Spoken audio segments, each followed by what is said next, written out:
Fingers crossed we're starting just that little bit early. Seems like we're receiving content. Good, good, good. This is day 2 of Gamescom 2020, ladies and gentlemen. How are we all doing? Hope we are all having an amazing day so far. We'll wait for people to jump into the stream firstly.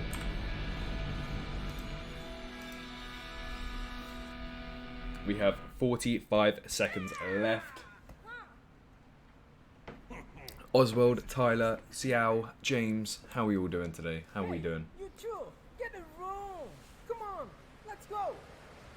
30 seconds after Gamescom. Permian, Canada, hello. How are we doing? Hey Mason, Starlight, hello, welcome. Let's go, Dr. Penny. Yeah, I'm doing alright, Dialogue God. How are you doing? Hi, Tracy. We have 15 seconds left until Gamescom the next day starts. Where's my Moon Sugar? Huh? Moon Sugar? Hi. Hey Prime, how you doing? Darth Summit, hello. JD, hello, how are you doing? Is that the real JD?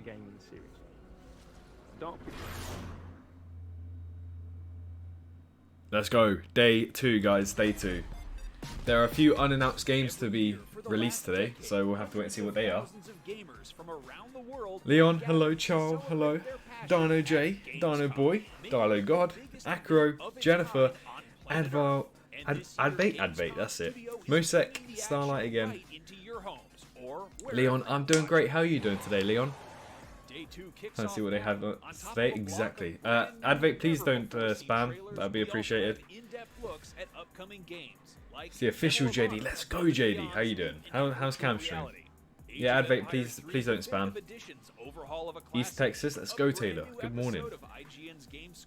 And the Gamescom Daily Show, hosted by Michael Swain, plus tons more. Get ready, because Gamescom Studio is bringing the heart of gaming to you, starting right now. Good morning, guys. How are we all doing today? How are we doing? The legend. Hello, Nox. How you doing? Hey, Jerry. How you doing, buddy? Long time no see, by the way, Jerry. How you been? What's up, everybody? Welcome to day 2 of Gamescom here on IGN. I'm your host, Damon Hatfield. We're opening today's show with my absolute favorite podcast, GameScoop. But first, just a reminder to head to www.gamescom.global to see all the newest games content, check out the full schedule so you don't miss a thing, and sign up for an account to personalize your Gamescom experience. You can also check out all the streams and videos My day's going great, Oswald. My day's going great. YouTube, and stay in touch with How's TikTok, going? Twitter, and Instagram. Later Prime on today, Planet, look I forward think to you seeing did. more of Little Nightmares 2 and Doing good. The That's good to hear, Medium. Tim. Right now, it is on to the scoops. Joining me today is Tina Amini. Hello. I doubt so, Sam Leon. Claiborne. Hey, everybody. And Justin Davis. Scoop. Scoop to you all. We have a great show for you this week. We're going to talk about who Sony has deemed worthy of pre-ordering PlayStation Quite long, 5. if you look We've at got the new schedule. details on Lord of the Rings, Gollum. But first, That's 2 but first. Yeah. But I woke up first. an hour ago, And I actually, gotta so say, that was I'm still a great bit read. You're tired. doing a great job, Damon. Thank you. It's been tonight. I don't think so, Tracy. New rumors. Actually, let's go this route. Rumors about a new version of the Switch, the Nintendo Switch, are not new, but new rumors have surfaced this week. This is according to a report from Economic Daily News. Fingers crossed, guys. EDN. The new version of the Switch is set to launch at retail first quarter 2021, Ooh. early next year. Report claims to be informed by sources in the console's supply chain. Says the new version of the Switch will feature Nightmares 2. improved We'll get more information about that interactivity tonight, actually. and a better quality display. Like I said, the rumors about this sort of thing are not new. No, Nintendo, Tina, yeah, I what's knew your that. read Yeah, on Rex, this we one? watched it live How yesterday. likely is this to come to pass? You might say they're renewed rumors, For Damon, two.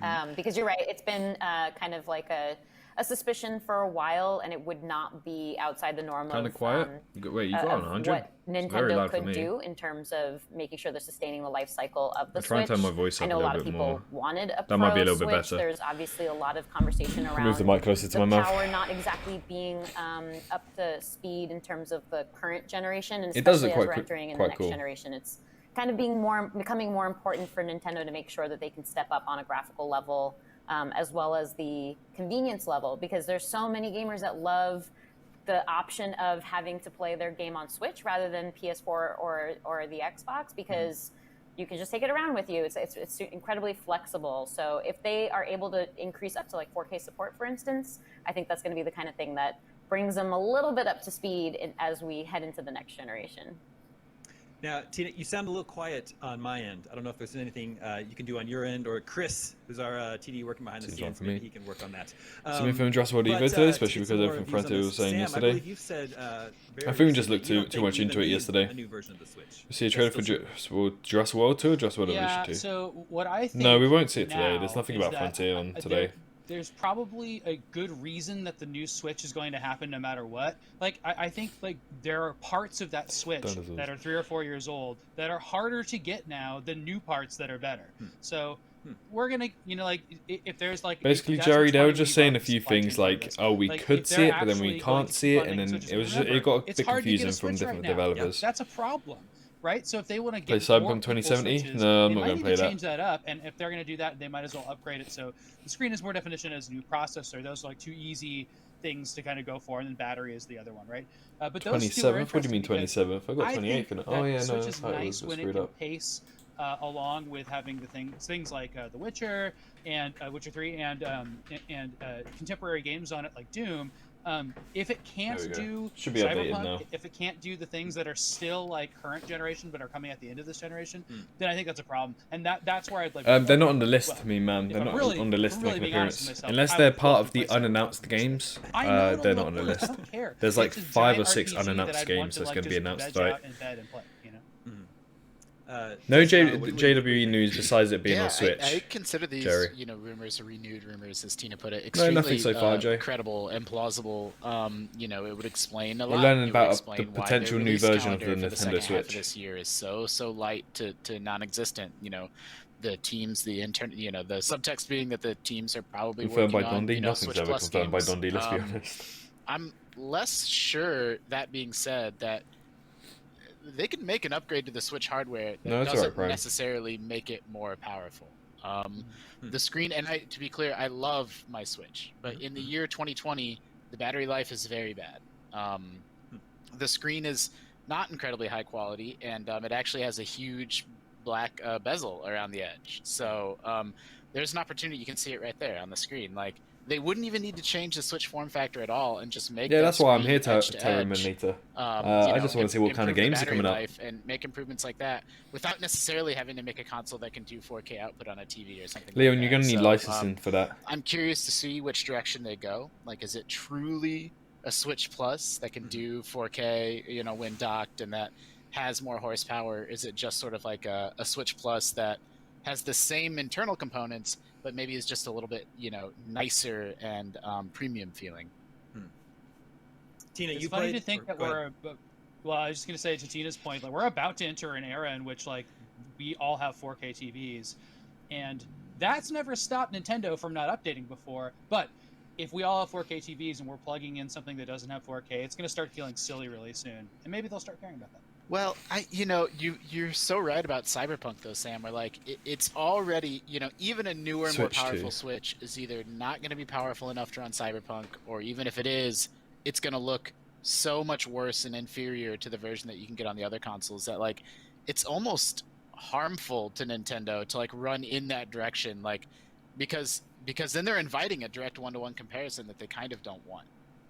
Although in a weird Yeah, way, like, the community has kind of just embraced the fact that that's not what you get when it comes to Nintendo systems. Like, what you're getting is that convenience factor. You're getting a machine that houses a lot of, like, other really adorable gems that you can play, from your couch or on the go. So I think we constantly see those kind of graphical comparisons, especially when the last gen, or rather the current gen, launched. We constantly saw those kind of comparisons. We do those kind of comparisons. 9 PM where we say, there, like, that's game here's a trailer. game, So as there's an compared to unannounced on the DLC Xbox trailer. versus PlayStation. 9 PM, is that So UK time? It's kind I of thought it was part of 9 the AM culture, Pacific. as opposed to with Nintendo, that's not exactly the expectation. So I imagine if they go the route of what they did, with their actual handheld consoles, and just kind of Yeah, me extend too, the Advite. screen and improve the battery life, as you were saying, Justin, like, that would totally be a viable option for them that I imagine people would get on board with, because they like the the environment in which they have become accustomed to using their Switches. Yeah, Prime. That's what I've found as well. I found information Yeah, like Nintendo that. has a history of doing this with its handhelds. There was the Game Boy Advance, then the Game Boy Advance SP.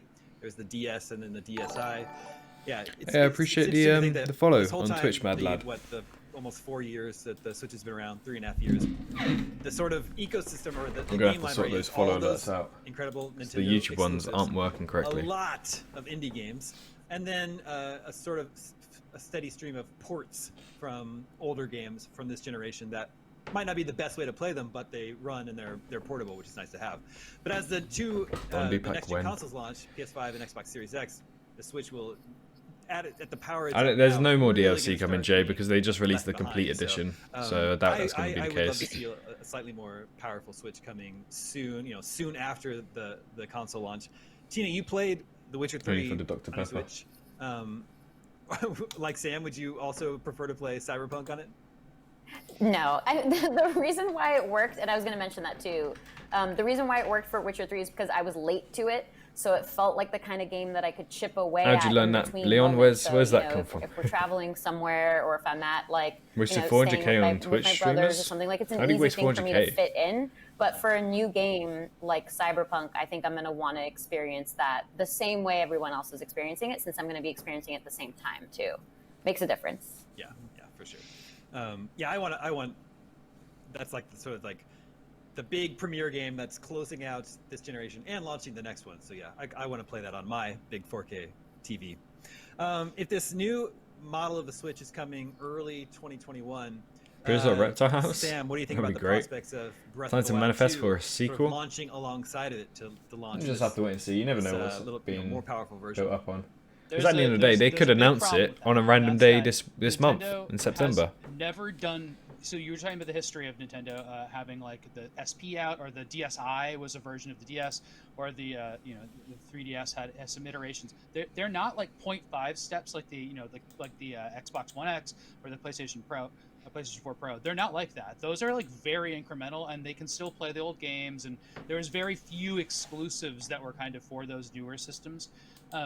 For Nintendo to do like a full 0.5, they would have to do something like that. They would have to say like, "Come play this on the new system." I'm gonna send a or test play real this quick to the much stream. better version of it to pull people over. And I don't There know we if they're go. inclined to do that. They changed normally that to just red, they just actually. want to make that sea of things out there that can play Pokemon bigger and bigger and bigger. So it's hard for me to like see them say right now like, stop using your hardware, use this new hardware. There we If they're go. gonna do that, it would So really when somebody help to subs have on new YouTube, it'll Zelda. pop up down there.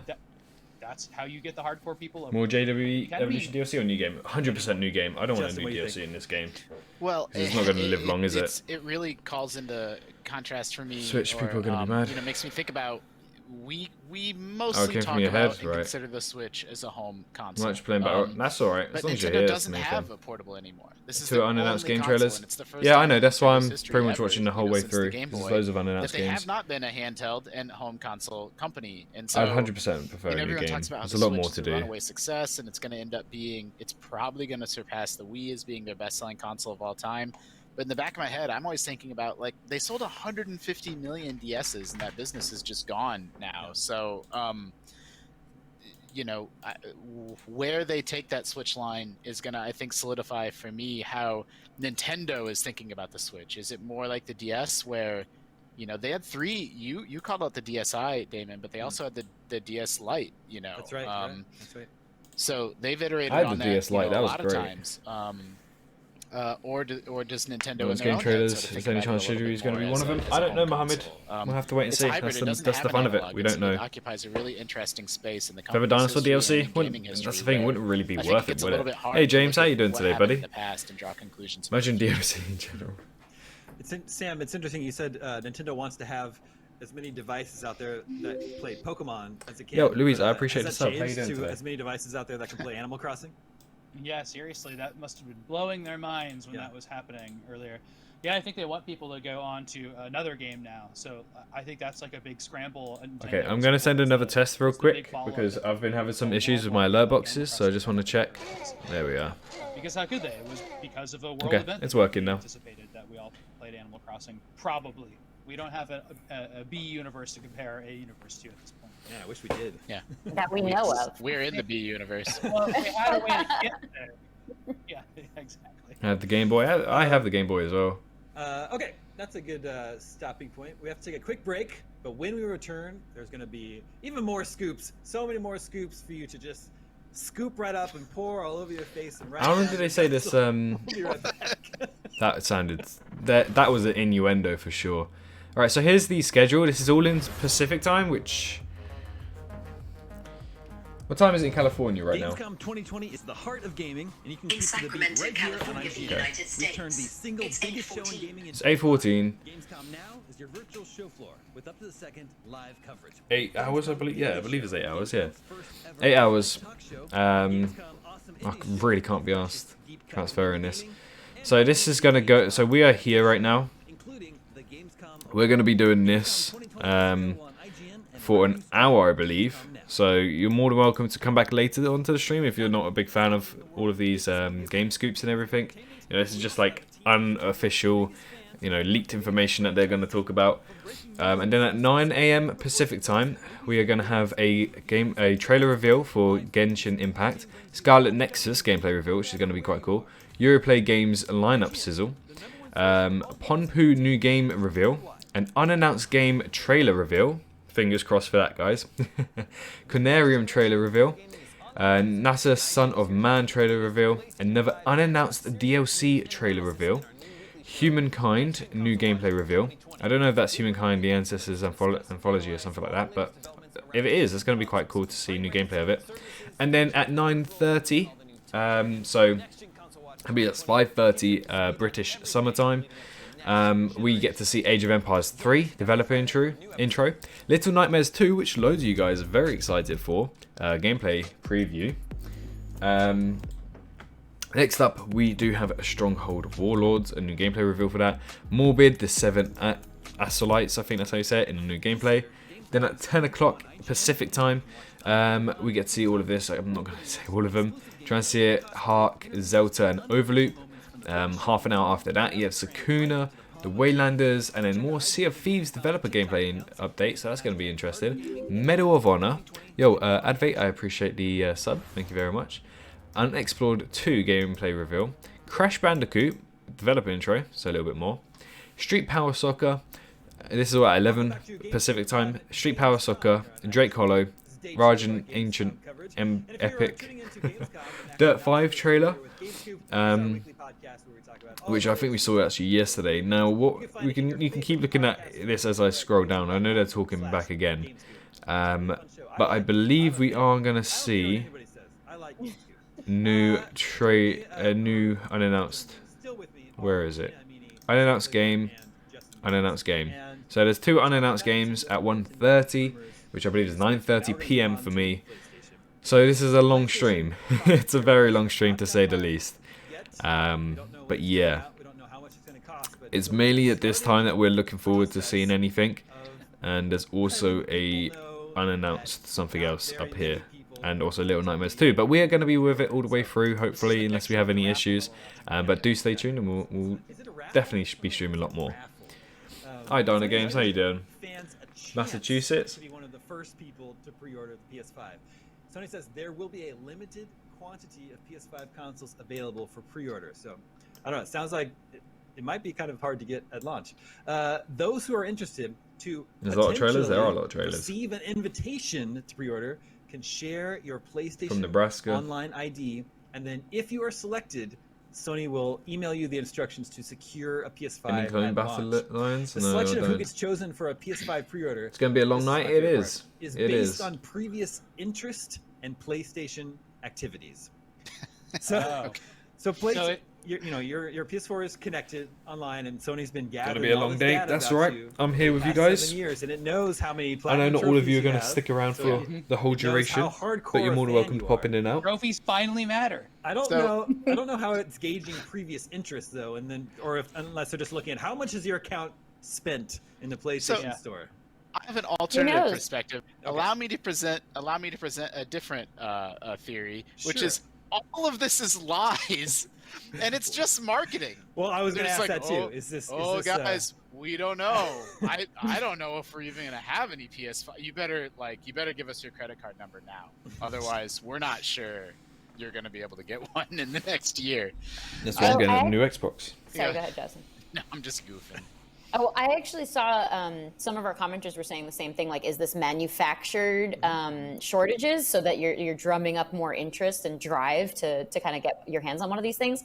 But two things to that. One is that a bunch of other commenters were also really pissed about it, and I think it's the first time that I've seen our community react that negatively towards something, especially PS5 related, but just kind of Sony PlayStation in general. So that was an interesting new angle to the conversation around the PS5 that I haven't really seen before. So if it was I'm doing for great, that James. purpose, I'm doing it's great. Thanks for definitely had a asking. negative backlash. But maybe it Ryzen is for that kind of scenario $70? where only Not a the big people fuss, who it's only didn't 10 get quid extra. selected to be the chosen ones, are the ones left to be upset, and then everyone else gets to kind of gloat over it. Yeah. But the second point that I had to that was that a few months ago we drafted a reported feature It was piece, 2 billion what, Leon? talking to a bunch of analysts about the potential for delays for the consoles, and they We're hadn't hoping, predicted Fred, we're delays, hoping. but they were pretty much across the board universally in agreement that there'd be massive shortages. And obviously, due to the I'd like a pandemic, a Godzilla lot game. of companies that they're working with, production companies, are globally There's not enough situated. kaiju Everybody's games in out a there. different scenario with COVID-19. So who knows what their protocols are, how much they've been impacted. And then even just distribution centers after that, who knows what's going on with retailers on top of it. So they were definitely pretty sure there were going to be shortages. So that does at least track with what Sony's new rules and regulations around getting a PS5 are. Yeah, I mean, all goofing I'm doing great, aside, I Orcus. think the How you truth is doing? probably somewhere in the middle, right? Like, they're in the business of making sure that anyone that's kind of a fence sitter on the PS5 buys one right away. New routers So I coming do out? think some of it's marketing, but then I do think that they're also expectation setting on, like, look, there are not going to be millions and No, millions nothing of these bagel. things on I store don't think we'll get shelves. anything, but there are And only there's 3 actually unannounced game an trailers. interesting, wrinkle here, which is Sony is selling PlayStation 5s direct on PlayStation.com, which is fairly unusual and new. Normally, there is no direct sales business. You partner with Walmart and Amazon and Target and sell your consoles that way. And they make a lot more money for each game console that they sell directly to consumers instead of wholesaling them out to retailers. So some of this may be a gambit to try. I don't think that's going to go down well, to Prime, try to because sell hardware direct Universal to also have consumers license instead of against working it. with third-party distributors like that. Yeah, I was going 200, 200? No, it's like 600, You're freaking out about not being able to get a $700 PlayStation US right dollars. now. There's no Because way a of this PS5 is going to be message. cheaper than Just the remember, you still won't be able to the get standard one on Best PS4. Buy, Amazon, everywhere else. You normally have to refresh a web page. You like the new Xbox? I love It's the gonna be look of the hard. Xbox, and I It love how wasn't- it wasn't powerful hard it to feels get and how PS4 powerful it actually is. when they went live. No. In 2013. But that was Yeah, also but at if you- E3. That was in the summer. I know. Would I miss nothing so much? Just Yeah, they knew some of the Nintendo pre-order Switch coming situations out. have not been as bad in the modern As a era. Star Wars but, fan, we all love Star everybody Wars here. has like really bad memories of that PS3 Wii era launch, which was just like lines in the winter and stuff like Yeah. that. So I think we're They probably got a looking more license. at Should that. they And do? then also They just can't get a tons of license. They're resale. partnered Like, with these things are going what's to be it? so Universal expensive on when this, it's so they up in the can't do market. they can't physically do any of that. I think part of the frustration. That's why Mojang that, did their own Tina sort of noted partnerships From, our and, audience own and contracts. just the They gaming led it. audience in general is that we still don't have the price, and so it's beyond ridiculous at this point that like pre-orders are coming soon. Give us your email. I and think we'll I'm let gonna you get a know mini if you can fridge. pre-order it. And it's like, dude, we need to know how much this thing costs before we can continue this conversation. Yeah. Are they trying to Yeah, get it's everybody like- invested so they can withdraw their pre-orders upon seeing a price? Yeah. There's another conspiracy theory for you. That's a good conspiracy theory, and that's when you line stuff like that up, like some of the things that Sony's probably doing not on purpose, like is probably working to their advantage, and they're like, hey, this is great, because I just feel like this is like one of those marketing beats, and there's a few others that were probably planned. I think they probably thought they'd have a price by now. I don't know. It just seems like things are starting to happen out of order. Like Yep. the price moment, they didn't do it, but it's fine. They're still doing all this other stuff. It seems strange. I'm worried that the console that the lack of these consoles having a price means they're going to be expensive. Because I that's think- the bad news, right? I think if these consoles were going to be at a price that they thought wasn't Yeah, gonna be no, seen as Bagel. I bad used to news, think it like would've that been when I more was of a hurry kid at to like share, 14, here's our console 13, price. but that's I not think how that business works, every really. day that goes by, They'll is more still and more lose a lot signal more that they're money gonna because be of how pricey. much they're only Yeah, gaining absolutely. like It feels like the game $100 of if they were chicken to is sell it just for continuing $600. to where like who's So going they to be the won't one really to be break the making all that bad much. news to They'll the still be community losing. and therefore get the flack PS5 associated would be with it. 700. It'd be. So Oh no, it's Chase, they've already definitely confirmed it will be postponing 600, that as long as 700. possible. And it's They why confirmed that we're ages about ago, to head into September the price of without it. any solid concrete details about when we'd get these things or for how much. Yeah, it's almost September. We still don't know how much these things are going to cost. Yes, we do. There's so Those much who are information out selected there. You just to don't want to say it. Pre-order the PlayStation 5 can order the following if they choose: one PS5 console or digital edition, It'll be two $600. DualSense controllers, two It's like 500 charging something stations, two 3D wireless headsets, two media remotes, and two HD cameras. Although it's not clear to me why you only have one console. Why do you need two HD cameras Or 2 remotes. or two remotes? I thought that A was lot a of little... TV. When I stood in line for a Wii when I was in college, I got through the All right, line. They Jennifer. only had 20, but and they kept saying that all day, but there was like 65 people in line, and I was number 19. And I was really happy about that. So I got in the store, like I was guaranteed a Wii. Everybody was really mad outside, even though they'd been told all day not to wait. There wasn't any more. And then they walked us through this gamut of like accessories, and it was like these long tables laid out, and Gotcha. it was like, here's the Clark- games, I really Clark, had that there's Zelda, not gonna right? be And here's Frontier the on other Wii today. remotes, and like here's like everything else, and that's such a funny digitalized version of that exact process. Yeah, I've been around for almost all the console launches. I've never seen a console launch or pre-order system work like this. I don't know. Well, and it's all digital. We mentioned, it won't be on store shelves because there are no store shelves. So that's like another change this fall. Is Yeah, that like true. if one thing about store shelves is that it prevents this. You didn't kind really of miss much, disruption Isaac. Still of, talking about the second topic. like tomfoolery on the besides the internet. new If you Nintendo can Switch only coming out. order a PlayStation on the internet, like that's hell's going the to be 500 first exploited Arc and Troop? messed with. So if somebody out there can buy 500. What time does the extra PS5s show and start? sell This is them the in the extra secondhand show. market, they're going to do that. And like the thing standing in the way before was, Target and GameStop and everything, which had like a different system by which they are distributed. Yeah, they I think can't- that's they actually a can't really do good that. point. We saw that with like the Nintendo Switch, where a lot of people had anxiety about, oh my God, I couldn't get a pre-order, I didn't get one, and now they're sold out. And then almost as an afterthought, they're like, oh yeah, I can go to a store and buy one. Like that's all. And then like you saw these comments of like, I walked in on launch day, I picked one off the shelf, I bought it, it was easy. Like, And there's pictures on Twitter, like that whole launch weekend of like, oh, look how many there are at this place. And that was cool.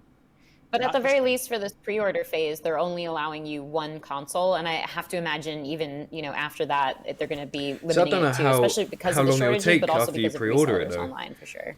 If you pre-order it, how long will it take to arrive? This is a conversation I was having with Seth Macy earlier this big week. fan. He pointed out that the Switch has been the best-selling console. of That's the all year play so with them. far. Only on certain games, likely I because believe, the other Tim, consoles are for very late cross-platform in their play. life cycle. The Wii's the Switch is only a few years old, and there's lots of excitement around it. But he said that's all going to change when PlayStation 5 comes out. PlayStation 5 will be the best-selling console, for its launch month in December. But now I wonder if that can't be true. If it's too limited. If both the PlayStation 5 and Xbox Series X are out, and the Nintendo Switch, the current model, outsells them in this holiday season. Yeah, I'm sure all Yeah. 500 PS5s will be sold. It'll depend on how many they can make. Yeah, they'll sell out. Yep. They can always say that. That's the marketing beat they can hit. Also, it's possible that Switch will be more popular. It could be. I mean, Switch is just a different audience. If we haven't hit the holiday season cycle with Animal Crossing yet, that's a big deal. Some people don't buy a system all year long. We're probably going to hit that, and Animal Crossing is going to go hard for wintry updates. There's a new and Pokemon game cool, coming out. I like, can't remember, like but I read it holiday lights somewhere. and stuff in town. Like it's going to go. I just experienced all that Switch- because I'm in the southern hemisphere. Yeah, Frontier drop. Switch Oh is no, also, Clorox. There's never had a like price drop. 3 The unannounced game $200 trailers Switch today. Lite is its So normal if it's price. an So if they go to unannounced game 150, trailer, that means they're not 250, allowed to announce that's a the huge ace in their developer. hole, potentially. So Frontier could Ace in still their be on pocket. today, Clorox. No, I think Ace in the Hole's right. Ace in the Okay. hole, ace in their pocket, yeah. Got it. Thank you. 8-ball in the pocket. Okay. Or that. Wait. Anyway, I don't know. This exclusive pre-order system for a PS5. Did anyone like submit their PlayStation Online IDs and try to get in? You did. I mean, that's part of your job, also, right? To be fair, Yeah. like I didn't bother We all with it. did. I didn't Well, bother you it. know, I'm trophy master too. Trophy know. master. Yeah, it's like I'm That, and pretty when he sad. gets the PS5, he'll keep it in the box too, no less. That's Yes, true. I will not be opening the PS5. I got the Nintendo and Lego set. And Yep. didn't open it. It did Did not open it, and it's a very big box. Okay, we have to take another quick break, but Game Scoop will return after this.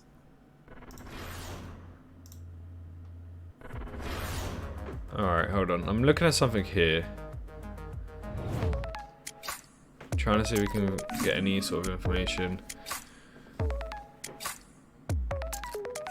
Okay. Seems like today is the best for unannounced games. So let me show you here.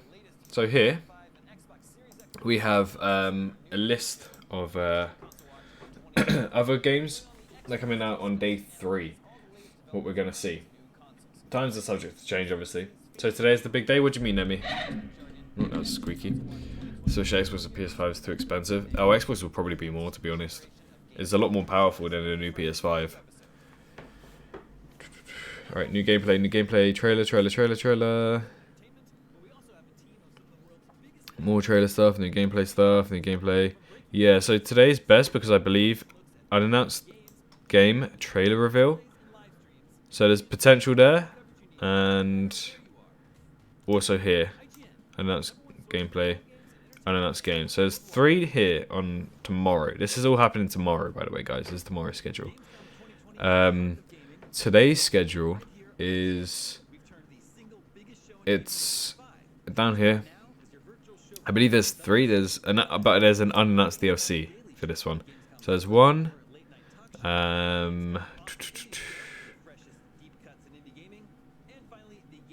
2, 3. Yeah, so it's 3 on each day. So you know we have a 6-period window with potential. So we have to hold on hope for that. Fingers crossed it looks good. Fingers crossed it is what we hope it is. No, you didn't miss much, Andrew. There's a new Switch coming out. My desk is a bit squeaky. I wish it wasn't as squeaky. Has been a bit slow. Yeah, I know. It's just the way to ease into it because you know half the world isn't awake right now. This is day 2 of IGN's live Gamescom coverage. Coming up a little bit later today, we've got new looks. 69 likes. Let's go. Let's try to get to 100 likes, guys. Let's try to get to 100. But right now, we're going to get back to talking about PlayStation stuff. We're talking about the bizarre exclusive pre-order system for the PS5. But earlier today, Don't forget, if you are new to the channel, do help out by subscribing, as we do bring out content as soon as possible as it comes. Game Ratchet and Clank Rift Apart. Also, if you wish to follow the Twitch, let's bring in, Twitch, Sam, and they will Justin send you a once link. Again, I continue to be very And impressed if you want to with this subscribe game. to Tina, the what do you second think? YouTube channel, we just hit 200 subs It over was there. very much It's a big Swerve, part of but the their S last is a 2 presentation, instead. So it wasn't, I suppose, as a big reveal as the No, I first time didn't, we Jennifer. saw the extension of this, or rather the cut down version of what appears to be the level that they showed off. So it looked just as good as the first time. I do find it kind of interesting that they're really pushing the narrative about this is what the power of the PS5 can do. And granted, their first presentation of that was in association with the Unreal Engine demo, which wasn't exactly a game, but you had a human character in there.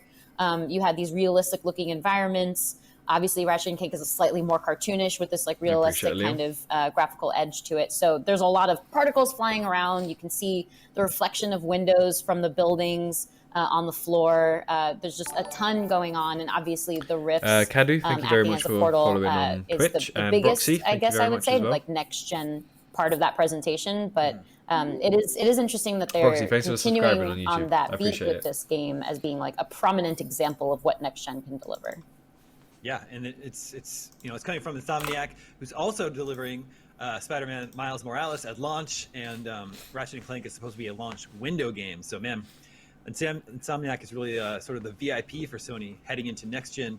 Justin, what do you think of today's gameplay demo? I thought it was really beautiful and impressive. I liked it a lot. Like, you know, I think it's occupying a gameplay space with sort of like, you know, shooting and platforming that we don't see as much anymore. Feels a little bit like, you know, a modern take on a throwback. And even just a tone space of like, it feels like a game that's for 12-year-olds, where like most games are either, you know, for little children or for adults, and we don't get that much stuff that exists kind of in the middle. And I really liked it. I want to play it. I used to be a fan of the Ratchet and Clank games, and then Yeah, I was thinking to do that you too. know, fell off of them, and I'm excited to give this one a shot this fall. But Sam thought it was just the same damn demo. Yeah, well, I mean, technically it was.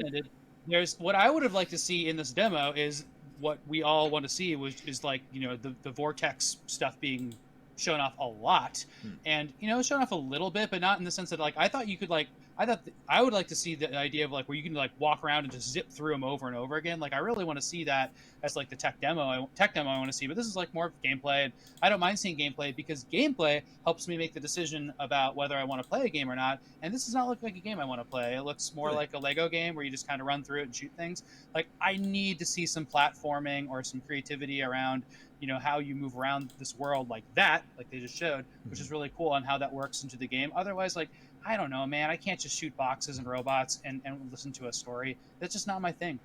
But they did show a Lego game at, as part of Gamescom Opening Night Live also that, you know, like, again, like, it looks charming like this, and I can see why people like it. It's just a little too simplistic for me. You're talking about Lego Skywalker Saga? Yeah, Ultimate Velociraptor. Yeah. That, which I think looked really cool, too. Like, I'd rather play that than this, but I'm not going to... I don't know. It's really hard for me to get excited unless I see, like, difficult Well, the games next gen, the majority of games are shown on next gen. Something. I don't... This is just a brawler. Like, I'm just not interested in this. Yeah, they're not really about exploration. They're about fun gadgets and weapons. Yeah, I think the weaponry is really original. It looks like a playable Pixar movie to me, which like video games have been making that claim for like 15 years now, but I think we're finally actually there. And just there's on its face, it's like, oh, it doesn't look that different than a PS4 game. Then if you take a closer look, like the density of the crowds and, you know, some of the work that's being done on the reflections and some of the work of, I don't know if we're going to get to it in this B-roll right here, but like sort of quickly zipping through the environments at the end of this demo. Like, I don't feel like any of that could have been done last gen, or not to this degree. So shiny. Yeah, speaking of shiny, the close-ups on Clank, I think the reflection on his armor or his metal look really nice. Hey, Jaden, Yeah, how I you doing? suspect Miles Morales will have a few more puddles. Yeah. That's a throwback joke. That was good. I want to see gameplay of that game, speaking of which. Mhm. If it's coming out before this. Yeah, it is. I mean, yeah. That's a good point. We have not gotten really a gameplay demo of Miles Morales yet. Nope. Okay, let's move on to another game that we learned more about this week, and it is definitely relevant to many of our interests, especially as Justin continues his playthrough of Lord of the Rings Online. Mm-hmm. Is there a quick update there, Justin? No. I did meet. I think you're Mostly we're about to talk Nichen, about Gollum, right? Yeah. Yes. You know, it's I not did quick. meet Gollum. I chased him all around the troll shaws. That's my quick. That's my quick. Mary Lord of the Nickel, Rings thank you Online for update. following on Twitch. Oh, and that's how, then he catches up with the Fellowship and Yeah. tracks them into Moria. Yep. Okay. We did have a big article on the Lord of the Rings Gollum go up this week, where we learned a lot more info about the game. It's supposed to mix Prince of Persia-like stealth action, feature a branching narrative, and then expand on hints Tolkien gave about the about Smeagol to create a brand new Lord of the Rings story that aims to fit alongside the books. Gollum is broadly spent the game into broadly spent in two distinct states: either stealthily making your way past the various hulking threats of Mordor and making narrative choices. Narrative choices as the warring personalities of Smeagol and Gollum fight for control. This is a prequel to the Lord of the Rings books, meaning Gollum has to reach a set place by the end of the game. And I thought that would mean, well, that would, you know, he's traveling through Mordor or trying to get to Mordor, and then it would end up with him being captured by I used to play Skylanders too. Sauron's forces. But they actually say we start our story parallel to the first book when Frodo is still in the Shire, knows nothing about anything. Gollum at that time ventures to Mordor, still desperately looking for Bilbo and the ring. Unfortunately, he gets caught by Sauron's servants, and this is basically where our story begins. Yeah, he gets tortured, and that's how they find out that that the ring is in the Shire. Yeah, I don't know about this game. Like it's well, so it's narrative driven, and it's supposed to have choices, and the story branches based off your choices. But as you said, Damon, like Lord of the Rings lore is extremely set in stone. Like we know exactly who Gollum met and who he talked to, and like clearly there's gaps that they can fill in. But like, how interesting can narrative choices and branching narrative be when, as you say, it has to circle back on itself and end in the same spot? I'm skeptical.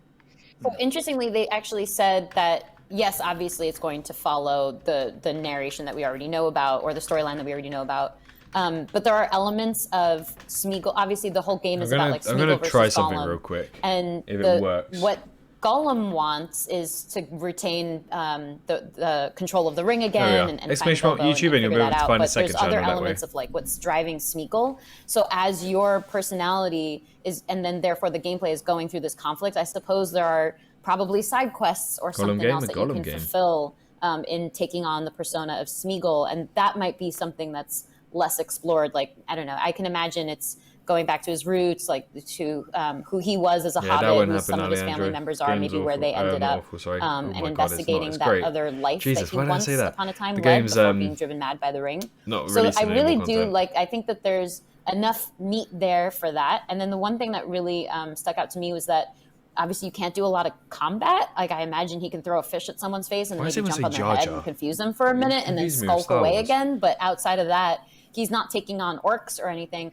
So apparently you're going to be meeting NPCs and companion AI who are going to be helping you. And I think as far as my read was, you'd basically be directing and helping them. So maybe the fish throwing comes into relevance again, which is a gameplay mechanic I'm totally inventing. So don't take that at face value. But I like the idea of this game potentially making companion AI actually useful. And if it only accomplishes that, I will still be happy just for that minor bit of success.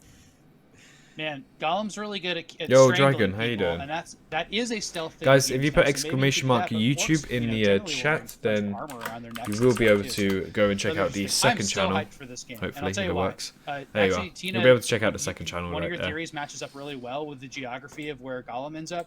Like he does a bunch of cool things. He like makes a deal didn't miss anything cool, with Shelob at some point, because when he comes back through with the hobbits, Shelob already knows what's going on. So that happens, and then he goes up into he goes past where he's from. He's a Store, which is a breed of hobbit that's from the east side of the Misty Mountains, and so he kind of travels up that way, and he doesn't know where the Shire is either. So he all right, Tim, I'll catch you later. I appreciate you coming by. He starts searching his own land, right, which is there, and then he goes into the forest Mirkwood and gets caught. And he deals with Aragorn in there too a little bit, and then Aragorn captures him and puts him in jail in the forest. And the Wood Elves are guarding him, and the orcs attack the forest to free him. So there's all that. That's all after he talks to Sauron, and that information comes out. So I think a lot of this is going to take place in this like escape from Mordor part, which is like they let him go, and then some of it's going to be stealthing around Mirkwood, hopefully. By the way, we will see Deathground today, apparently. Inside of Erebor, I think is what it is. It's really, really cool. I'm really excited for that. It is a rich topic for a game. I guess to like right, rephrase, it's 9 interesting their decision British to make summertime. it narrative choice and player choice focused when that narrative is pretty established already. Like I'm trying to think of another game where the player has a lot of influence on the story and how it evolves, but then you already know the end. Yeah, all the Star Wars prequels. Yeah, I was very skeptical when we first learned about this game. I think it was early this year. But I like this description. This comes from the developer. It says, the game is, for the most part, structured in sets of levels and hubs. When Gollum arrives at a new location, the places where he can go from that hub are limited until he either works his way in, finds secret passages or information, or manages to scheme his way into otherwise restricted areas. And that sounds totally fun. That kind of sounds like a Dishonored-like. Yeah, or like a Metal Gear Gollum. Yeah, like any RPG that lets you spec in, we've talked about this before on Scoop, but any RPG that lets you spec in dialogue strength and your charm or whatever else, your intellect, is totally my jam. So it would be really cool if they had that in this that element in this game. They haven't spoken to any kind of like RPG elements like that or leveling up, but regardless, because it's so dependent on the personality choices that you pick, it does feel like that that kind of like dialogue emphasis is obviously going to be at 4 the more likes on forefront 100. either way. Let's go. Although I will say, like, yeah, like Justin, to your point, it is. Yeah, Mosquito. Obviously, We probably they're spending won't. a lot of We time probably trying to won't see say, it. like, we're not messing with the storyline. Like, this is going to be the same universe that you love. There's a quote from the developer in our piece where he says, it won't be like you're going to end up destroying Middle-earth because you never made a Smeagol choice. But actually, I think that would be pretty cool. Like, I totally don't mind a universe where Smeagol, like, goes in a, completely different direction and really challenges elements of the story. I think that would be fun. But they're clearly trying to do this balance thing where they still have the Lord of the Rings fans happy about not changing the basic elements, but making sure that you have your own little Smeagol storyline that maybe was never told. And then they did mention, too, that apparently whatever default personality you opt for actually will impact the environment in a stylistic way.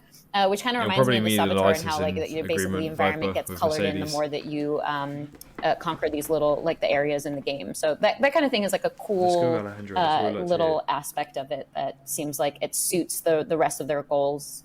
I do think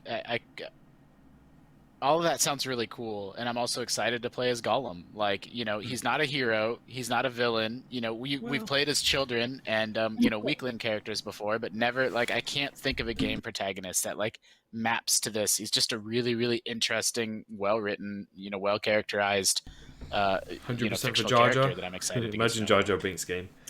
All right, we have to take one more quick break, but right after that, we'll be back with the thrilling conclusion to Gamescom.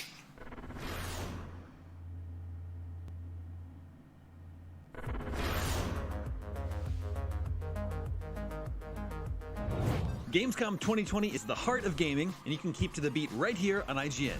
We've turned the single biggest show in gaming into 5. Gamescom Now is your virtual show floor with up-to-the-second live coverage. Gamescom Daily Show, Gamescom's first ever late-night talk show. Our Gamescom Awesome Indies Show, the freshest deep cuts in indie gaming. And finally, the Gamescom Best of Show, including the Gamescom Award.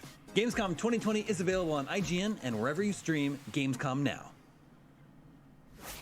Not only is IGN the world's biggest media so brand far, for games Mandamar. and entertainment, but we also have a team of some of the world's biggest fans of your favorite franchises. From breaking news and exclusives, never-before-seen looks at movies and games, to reviews, let's plays, and live streams, IGN brings you all the coverage you need, no matter where you are. IGN, the #1 source for all games and entertainment fans worldwide. The next generation of video gaming is on the horizon, and IGN is here to bring you the latest PlayStation 5 and Xbox Series X news and analysis in our new weekly show, Next Gen Console Watch 2020. We'll bring on the experts to discuss and analyze all the latest developments around these new consoles. From frame rates, services, features, peripherals, and even all the new tech jargon, Next Gen Console Watch 2020 will keep you up to speed on everything leading up to the next generation of gaming. Join us every Friday for a new episode. Yeah, in 15 minutes, Paolo.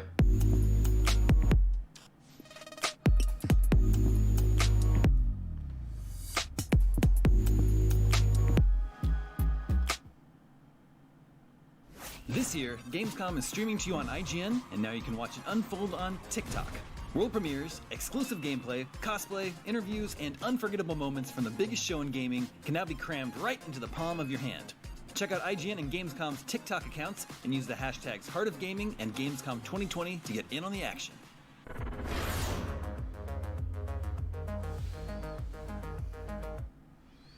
Xbox Series X, Leon. Of Gamescom 2020. You're in the midst of GameScoop, which is our weekly video game podcast. You can check out your favorite podcast service or youtube.com/GameScoop. My name is David Hatfield. I'm joined by Tina Amini, Sam Claiborne, and Justin Davis, and it is time to check in with the listeners. Hey, listeners. Listeners, remember you can always reach us at the email address gamescoop@ign.com, just like Angel from Chicago did. It's a club of game. Angel I've been listening since I've 2018. I've spoken to him many times before. Love the show. Listen every time. We're good Damon, friends. Thank you so much for the recommendation Minigame of the documentary High Score on Netflix. Loved it, and I learned a lot about the gaming industry from it. I have a question regarding it as well. If there was a continuation of the series, a season 2, what would be the things they would cover in the more contemporary age of video games, like the fall of Sega or the entry of Microsoft? Also, what other subjects in the era of video games that they covered already would you have liked them to have covered? Good question. I finished it last night. Yeah. And it goes right up to Doom, which came out December 2000. All right, Paolo, come on. They're 1993. just doing their own stream. And it also covers Star Fox, which came out earlier in that year in 1993. So in 1994, the first things that it could start with are Donkey Kong Country. This is an example of a thing that came out in 1994, and of course the PlayStation started taking over then. And I was thinking like a good like arc would be the rise of PlayStation and compact disc based stuff or CD-ROM based stuff in the DVD, like right up to like Grand Theft Auto and like the kind of 2000 launch of the PS2 and like 3D big open world games, because I feel like that's kind of the era we're in. But there is an in-between era there they could cover. Yeah, the 90s are a really rich and interesting and dramatic era for video games, with, you know, Nintendo kind of betraying Sony and then that leading to the rise of PlayStation and you know, sort of the downfall of Sega, and probably at the tail end of that, you know, depending on how many more years they wanted to cover. You could even talk about, like, you know, all right, Paolo, if you're just going to be like that, I'll I'll have to put you in the timeout. You don't have to watch the rest of the stream. So yeah, as a spin-off of DirectX. Yes, I know Evolution Square. We've made videos I've only together. seen one episode, but just based off of that, it seems like they've really left themselves Nico, open. please stop with the spam. We told you this the yesterday. potential to go down a lot of different angles, because obviously, like, there's the decades that they can cover just as a more general topic. But the thing that I really liked about that first episode that I saw is that they span a lot. They span like game design itself, and then like the history of it, like how certain things were programmed versus how they are nowadays. They talk about the beginnings of the competitive industry around gaming. They even talk about player behavior and dig in a little bit to the behind the scenes look at, like, you know, why certain design decisions were made to kind of keep people's interest there and keep people plugging in quarters into arcade machines, and even some of the drama, which Justin and Sam already touched on in terms of continuations of different companies being competitive in the industry. So it's just a lot of different angles that they could take. Like, even if you just track the pattern of the emergence of different kind of genres or the combination of genres, don't press enter 10 times, different Nico. patterns in game design, like that could take up an entire Anything season Jurassic? for Nothing one yet. decade alone, and then they could completely go in a different direction and talk about like the competitive scene and how it's kind of really burgeoned up to 2020. So there's just so many different angles that they touched on, even in that singular episode that I watched. It was actually pretty impressive. Like, at some point, there's like a season away or two away in which it's like the MMO and online multiplayer and everything are like, those are the way they do these episodes. Like, you can see those as like their own thing, but that's not it's sequentially what happens next in history. But there's nothing saying that they have to go sequential. Maybe like the topics are big enough that it's like one episode is about Sega leaving the console market entirely, and one is about the existence of the first MMOs coming about, and you know, I think that's you know, a really interesting way to do it. Yeah, there are only 6 episodes in season 1, so it's like there's just so many other topics they can explore in future seasons. Like they did Sega versus Nintendo in the early 1990s already, which is a fascinating story. And then, like you were just saying, Sam, it'd be interesting to follow the sort of sad, slow downfall of Sega after Jennifer. that, leading up to the Dreamcast and then them exiting the console wars. And a lot of the there's themes like that they so many topics. Yeah, a lot of the themes that they touched on, like there's even just in that first episode, there's an entire section about, or entire clips about lawsuits, and I guess what you could call like fan-made contributions to licensed IPs. So that's something that's still pretty topically relevant. We just had news recently where there's a Left 4 Dead 2.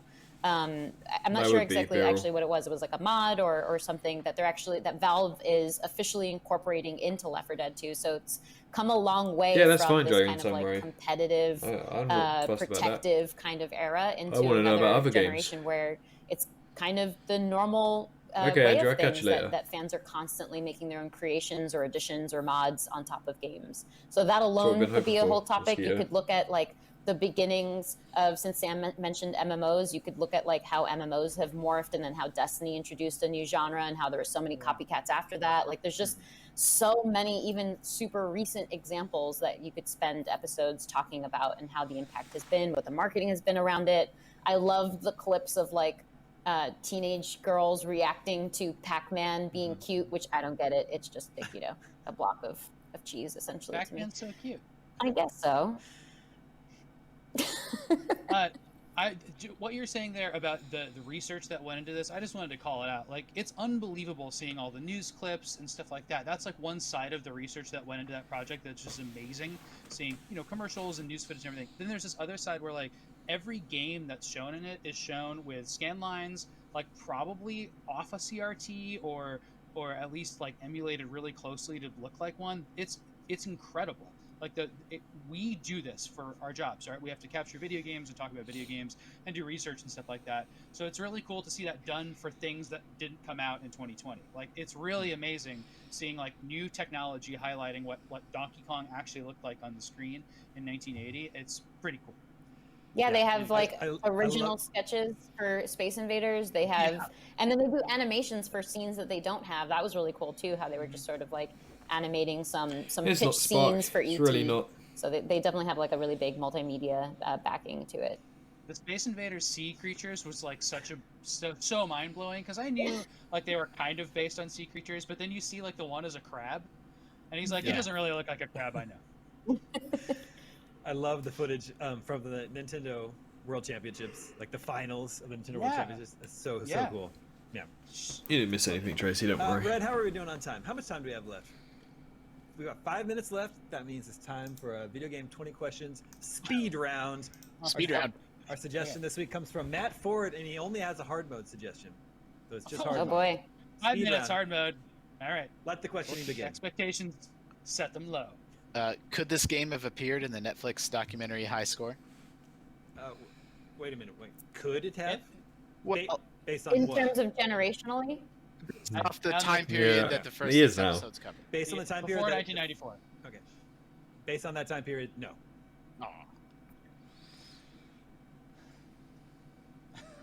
Is this from? Was this available on Switch? No.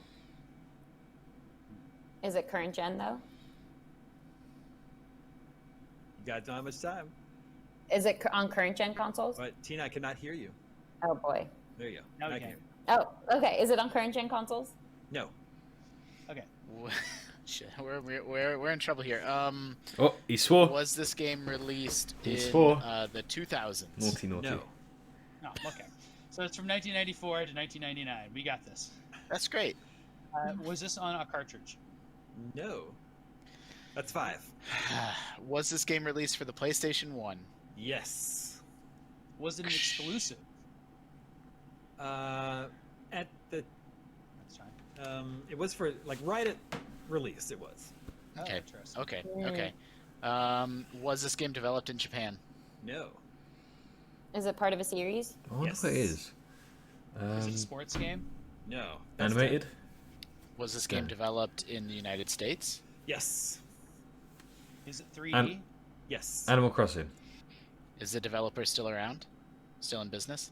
Oh. Yes. I think so. In some form. In some form, yes. Oh. Okay. Hmm. Is this a first-person game? No. It could be Tomb Raider. And if it's on I hard mode, it could be like a really late one or something. I don't know why. Does Tomb it Raider- have does it have some level of platforming or verticality to the gameplay? Yes. 15. Tomb Raider. Yeah. No, it's not could Mario. be. But He that, said I it's don't know why 3D. that's hard mode. It's not. That's It could true. be like It Tomb can't be Raider that. 4 or something, or whatever. You know? No, Quentin. Do you play as a human? Yes. I don't know what that It's up to you. means. It's your book. Vampire Mosquito. games. Are vampires human? No. Once upon a time. Is this set in present day? Yes. Oh. Present It's a day. Tomb Raider game. It must be Tomb Raider. Do you explore? Do you explain? Go ahead. I don't know. I'm Is not it gonna ask that. archaeological? Is that Guessing it? video games, Is it yeah. archaeology They're based? guessing the video, Yes. make a video game. All right. So now we got no questions to figure out which Tomb Raider it is. Is there a dinosaur in it? Yes. Oh, dinosaur. Is it Tomb Raider? Yes. It is the Nice. original Whoa. Tomb Raider. The original Tomb Yeah. Raider. Yeah, that wasn't hard mode. That yeah, was I an was expecting experiment. something more obscure. Matt Ford says, "I'm curious if Hey, they're Captain. told they're playing on hard God. mode, they can still That's get not an an Easter egg." Ah, Yeah. That was really good. That was a good experiment. I'm really mad about it, but it was a good That's experiment. misleading. The hard mode is that it wasn't hard mode. Mm-hmm. Yeah, because my brain was definitely thinking a different direction. Yeah, so am I. I'm like, it's Klonoa. Do you think we That's- stepped up our game though, and then What do we you- were just that much better? You I guys think got the time constraint did it. Yeah, you guys got it in like 3 minutes. Yeah. Wow. Yeah, let's do There's another like one. 2 minutes left. Let's do the real hard mode In one. the last 60 seconds, that'd be really hard. I think they'll cut us off. I know. I was thinking Tomb Raider since he said We're dinosaur. probably already going to be mad that we played 20 questions on our Gamescom live stream. Everybody watching the stream, thanks for hanging out with us.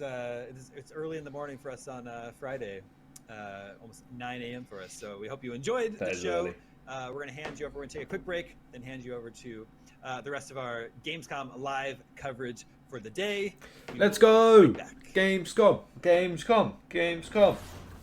Alright, I'm feeling more awake now. Feeling more awake.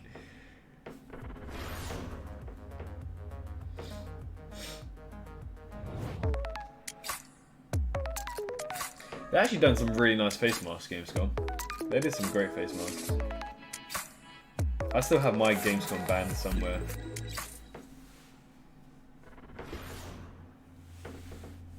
The next generation of video gaming is on the horizon, and IGN is here to bring you the latest PlayStation 5 and Xbox Series X news and analysis. I'm gonna go to the toilet real quick. Hopefully they don't show anything, but take care and stay vigilant. Developments around these new consoles, from frame rates, services, features, peripherals, and even all the new tech jargon.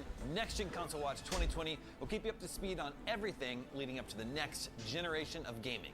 Join us every Friday for a new episode. Not only is IGN the world's biggest media brand for games and entertainment, but we also have a team of some of the world's biggest fans of your favorite franchises. From breaking news and exclusives, never-before-seen looks at movies and games, to reviews, let's plays, and live streams, IGN brings you all the coverage you need, no matter where you are. IGN, the #1 source for all games and entertainment fans worldwide. Gamescom 2020 is the heart of gaming, and you can keep to the beat right here on IGN. We've turned the single biggest show in gaming into 5. Gamescom Now is your virtual show floor with up-to-the-second live coverage.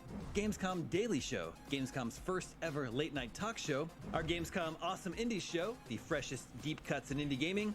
And finally, the Gamescom Best of Show, including the Gamescom Award. Gamescom 2020 is available on IGN and wherever you stream Gamescom Now.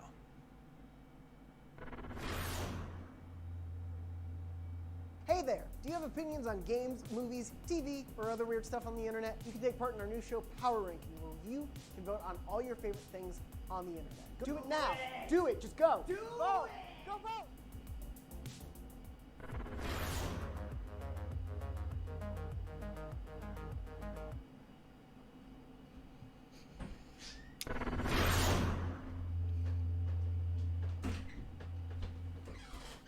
Hello and welcome to day 2 of Gamescom Studio, a full day of trailers, gameplay demos, and exclusive reveals. Alright, I'm I'm Brian back. Altano. And We have a this whole bunch of started. stuff to show you today, but first I'm going to bore you for 3 straight minutes about schedules and social media and websites you should go to. Kind of like when you Google a recipe and you have to scroll past 7 paragraphs of personal reflection before you learn how to boil an egg. Just Jurassic kidding, World just you uploaded can, Lego uh, Jurassic World get double that covered. trailer. So here's a brand Double new trouble trailer, trailer Genshin 2. Impact, which you can pre-register for right now. So let's take a look. Any JDW news? Nothing from yesterday. Nothing since yesterday. Alright, our first trailer of the day. Muhiho Hoyo. It's another anime in it. Outlanders do not belong in this world. Mosquito, they won't be making any more DLCs. They just released the complete edition. I missed a lot, damn it. Hope Gig is in a new movie. I found evidence that it could be, but I don't want to say it. One day, this journey will reach Thank you, its Tylo. end.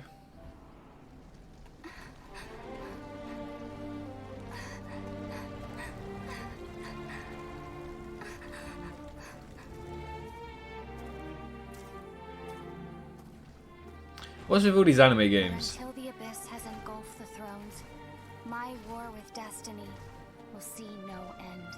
Gigs would be insane. I'd love to see the Giga in the new movie. Plan to weaponize the dragon has been impeded.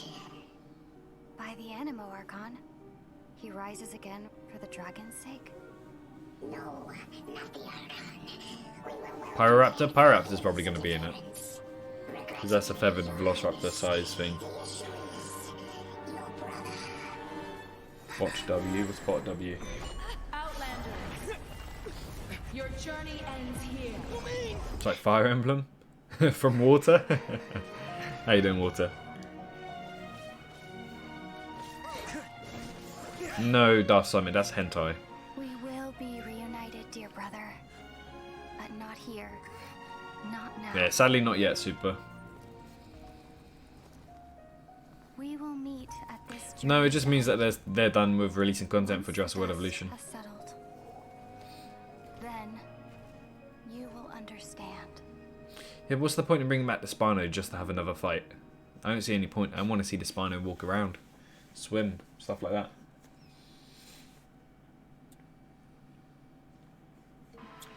Hello and welcome to Gamescom Studio Day 2. I'm Brian Altano, joined by Casey DeFreitas and Max Scoville. We have a ton of awesome games to show off over the next few hours, but first, a look at what's ahead. Coming up, we've got a block of exclusive trailers followed by a look at some new gameplay from Little Nightmares 2, and a little bit after that, Brian and Max caught up with prolific video game voice actor Troy Baker about his new role in The Medium. We sure did, and that's The Medium, the title of a game, not just the medium of gaming itself, though he's had quite a few roles in that. Later on, after that, be sure to catch the Gamescom Daily Show. That is a late-night show experience from gamers, for gamers, also by gamers, of gamers, and with gamers. Oh, and it's hosted by known gamer Michael Swaim, who has lined up a bunch of awesome indie games, guests, and goofs, and that kicks off right after Gamescom Studio at 2 p.m. Pacific, 5 p.m. Eastern, and 11 p.m. Central. I don't see why they need to. But right now, they didn't really I know do it you're dirty. here They for just did video it scientifically. Games, so let's check out some video games, like the Scarlet Nexus preview written by yours truly, right here on Gamescom Studio. Scarlet Nexus World is set in the near future with a quote near future, my ass. We ain't gonna be like that in the near future. And search for human brains to devour. I'm a gamer with all gamers. Yuito Samaragi joins the Other Suppression Force, or OSF, to help stop these creatures with the help of his sword and yeah, the same thing. I want the Spino to endure and look at the Spino and enjoy it. I don't want it just to fight something else. Pretty anime, and there's a lot more to it. So for more in-depth doesn't lag today? I don't think it will. Story, head over to the longer text version of this preview on IGN.com. Because they're using more utmost. Designs of the oh my others god, the brainchild of artist Masakazu that's Yamashita, very who has disturbing. never worked in games prior, but art director Kouta Ochiai knew he wanted to onboard him for Scarlet Nexus. The rule with the others is to combine the inorganic and organic to create something foreign, which really works. No? There are so many unique elements to each of them that it's hard to look away despite their disturbing nature. Ochiai said, "The thought of something feeling off and alien is where we want our players to start having interest in the game." Other than the enemy design, Scarlet Nexus creators this is so obviously disturbing. want players to, quote, pay attention to the gameplay. Specifically, they focused on creating a superpower experience based around the protagonist's psychokinetic power. Because I didn't get to play Scarlet Nexus with my own two hands, I can't tell you how it felt to pull off the stylish combos that melded sword and psychokinesis. I can't tell you if it felt smooth or segmented, easy or difficult, or most importantly, fun. But I can tell you about what I saw and what stood out to me the most. Scarlet Nexus certainly appears to be more of a character action game than a straight JRPG because it relies on fast-paced, What is this? I combos don't in know. its It's combat, Scarlet Nexus. And the level design looks linear. As for the controls, combos with weapons It's Scarlet are Nexus, by face Jace. buttons as expected, while psionic powers, at least You like with these anime separate games? There's pieces, loads of people are out there activated fancy. with the right trigger. It seemed that the larger the object, the longer the trigger needed to be held in order to heave it at an enemy. But the larger the object, the better the reward, in both damage and knockback potential. That's quite cool. Occasionally, this would leave the enemy entirely prone or open another option to point both control sticks inward to trigger a powerful psychokinetic-caused environmental effect. Combos could be started with either psychokinesis or with a close-range sword attack, and follow-up attacks could be strung together with either. Another character, Hanabi Ichio, was in the player's party, of which there were 3 total slots. Don't forget, guys, if you are Hanabi new to used the a channel and you staff and wish wielded to help me out, you can subscribe and it will help me out more than you ever imagine. We are coming up to 16,000 subs soon. As you can see, live sub count at 15,649. I think it's 48 now, but if you wish to help me get to 15,700, do press that subscribe button. It really would help. RPG-like skill tree called a brain map. And for a second YouTube channel as well, do exclamation mark YouTube and a link will be put in chat. Like psychokinesis, shockwave, and mid-air Welcome back, Jennifer. The enhance path predictably enhances things like damage. Lastly, the support path unlocked abilities that, for example, pulls items towards you. There also appear to be plenty more customization options. The equipped weapons had 3 Well, I mean, it's not much, PJ. The SAS screen showed a currently equipped extrasensory power, pyrokinesis in Hanabi's case, which had Oh. Maybe the stream is lagging. Let's kill Dr. Wu. Well, there's no point. They're 2 large theropod dinosaurs. I don't think that'll ever happen. Overall, Scarlet Nexus heavily reminds me of some of my favorite anime. With Nothing a about pedigree of designers JDV. who have worked on the Tales series, I can at least be cautiously optimistic. At the very least, wielding objects with psychokinetic powers against the morbid, intriguing others in Scarlet Nexus looks fun to me. For more on Scarlet Nexus, check out our interview with the director and producer, and stay tuned to IGN.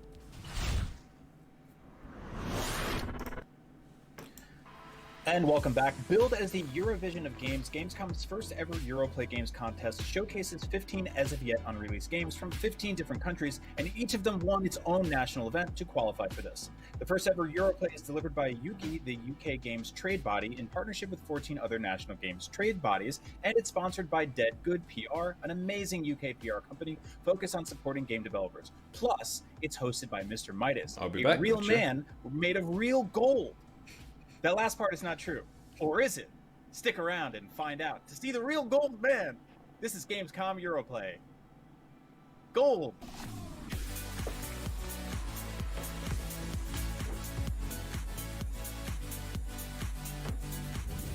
Belarus, Romania, Poland, I believe, Serbia, Czech Republic. Oh, they have the names down there of the countries. Spain, Bulgaria,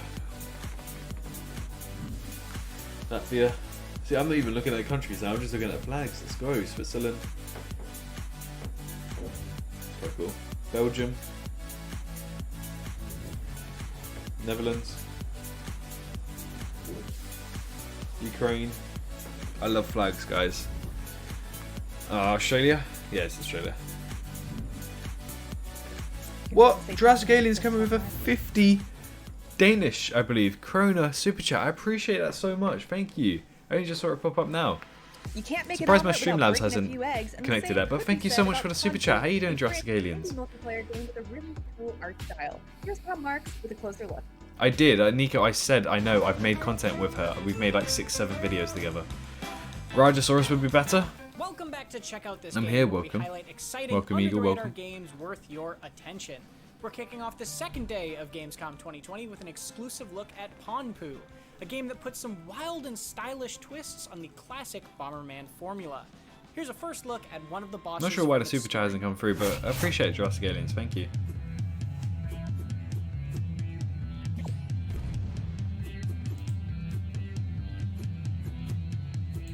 Maybe because it was a sticker, it didn't come through.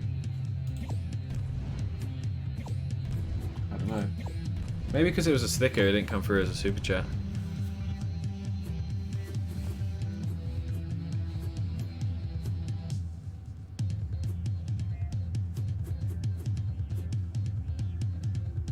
Is this like a...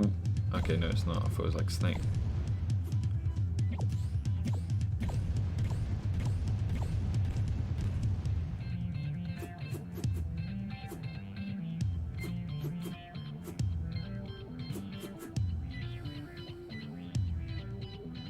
When you're drunk, yeah.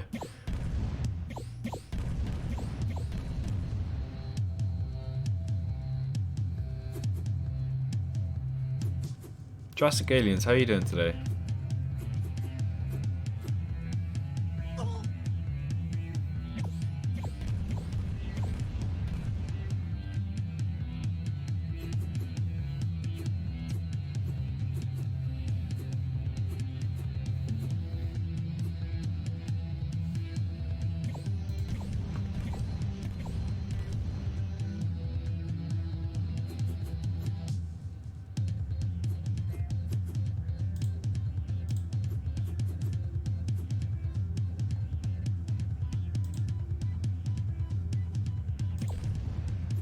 How come the super chat didn't come through? I think it's because it was a Like sticker. what you see? You can watch the extended version of this. Yeah, there you go. gameplay I at just did a test IGN.com one. Or YouTube.com/IGN. I think it's because it was Be a sure to sticker tune into instead. Gamescom Awesome But I appreciate it Indie nonetheless, Saturday, Jurassic August Aliens. Thank 29th you. At 10 a.m. Pacific for more exclusive gameplay, trailers, and reveals of exciting upcoming indie games.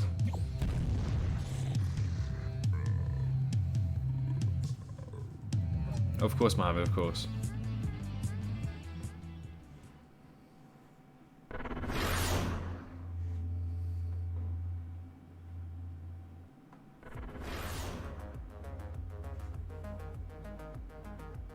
What type of Mexican Generation of video dinosaurs? gaming is on the horizon, and IGN is here to bring you the latest PlayStation 5 and Xbox Series X news and analysis in our new weekly show, Next Gen Console Watch 2020. We'll bring on the experts to discuss and analyze all the latest developments around the Hey, Jurassic Aliens again with another 50 Danish krona. I appreciate it. Doing pretty good. On see how you doing. Also, what are we hoping to see today? Well, there's 3 unreleased unannounced games that are going to be announced today, and also an unannounced DLC. So that's going to be great. I'm not sure why the super chats aren't going through. I do apologise, Jurassic Aliens. I am sorry for that. I don't know why they're not going through. I have to sort that out. We're just having issues, I guess. They went through yesterday. I just don't know. I don't know, but I appreciate it all, nonetheless. Thank you so much. But yeah, we're just looking to see what these games are, and hopefully it'll be a lot of fun. I really appreciate the 100 Everybody krona. loves watching a speed run of their favorite game. But what if you got the opportunity to peek into the minds of the developers while they watch their games getting completely wrecked? That's exactly what happens in every episode of Game Devs React to speedruns. You can do that. Oh my god! We invite you to ride along with the developers as they That's react interesting. to, question, and enjoy some of the most skilled players exploiting and speeding through a game it took years of their life to create. Join us every Saturday for a new episode. Pneumonulatria. Okay, hold on. Pneumonial tramicroscopic silicovo lacanoconiosis. I did it enough. I'm just going to support you. No need to. Hey, I appreciate Jurassic Aliens. Thank you so much. Thank you. It really does mean a lot. I just wish it did work though, because I put in all the effort to make it work. Like the subs work. I think the normal donations work. Let me test it. Yeah. Okay, so normal donations do work as well. Oh, his mic's on mute. His mic's on mute. He's talking about an onion, but his mic's on mute. Welcome back. Now, it's been said that eyes are the windows of the soul, and sad songs are nature's onions, and a rose by any other name would smell just as sweet. And trailers are funny little mini-movies about cool new video games. Here are 4 Hey, brand clever new girl, how you trailers doing? for you to watch right here on Gamescom Studio.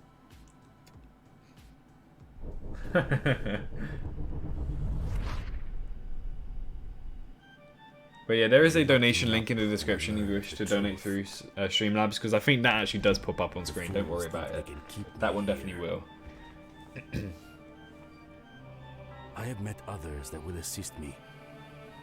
Others that want to flee. That's the excitement, Mosquito. I don't quite know. That's why I can't wait to see if it's going to come out or not. Everyone has their role to play. Have layers like augers. Augers have layers. Onions have layers. But there are days when it is hard to hold on to hope. Or even clear thoughts. But why does everyone put Jar Jar? Where's Jar Jar Binks? This ain't Jar Jar Binks. Saltosaurus and a Margosaurus. To the truth of what happened here. Why didn't he eat? I thought he was going to eat the onion for a second there, I'm not going to lie. That's Park's my favourite movie, let's go. Like a maze that never ends. Our minds have become as much of a prison as the crumbling walls of this monastery. We So must you ruined find a stream, way what out. happened? We must escape. Online Gamescom is really strange? Yeah. To the madness of this place. I would be in Germany right now if it wasn't for the pandemic.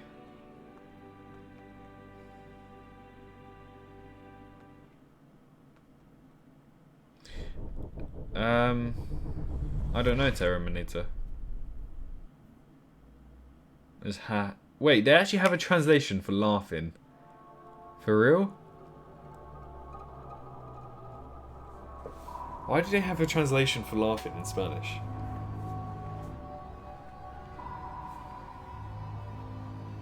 Because you don't hear... But when I've made Spanish people laugh, I've never heard them...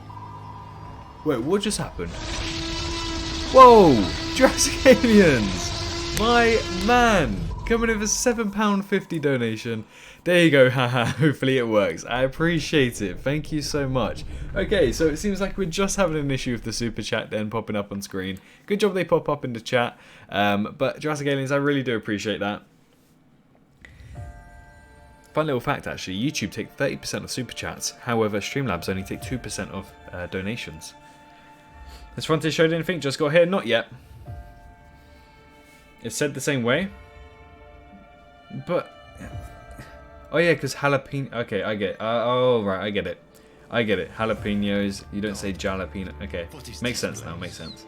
Look, I know a lot about a lot, but I don't know what's going on here. Quarter red thought, yeah.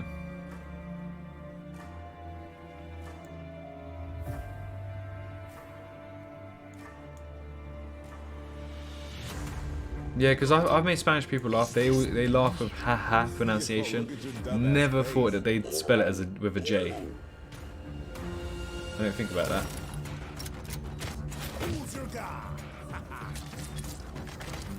Ton more.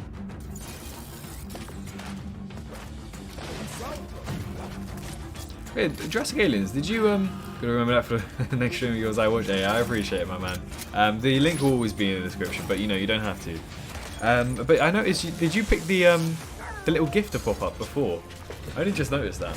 I only just noticed it. No one's ever done that before, so I was weird. I was like, I saw that pop up. I was like, huh? What's that? And so you know, I saw the £7.50 come up. I really appreciate it. Any JDB news? Nothing yet. Yo, Mega Raptorian, thank you so much for subscribing. How you doing today, buddy? Do you really think that you are able to stand against the Empire and the robotic army? No one can. Turn back. A Fiat KFC? Dang. The Queen. Two-dimensional? I don't know, they're quite easy to make, I guess. My life. But all the evolution dancers back, or do you think they'll go? I think they'll get rid of some less popular ones, you know, just to spice up the roster a little bit. Because they can't include so many dinosaurs at launch, otherwise there's no room for DLCs, you know?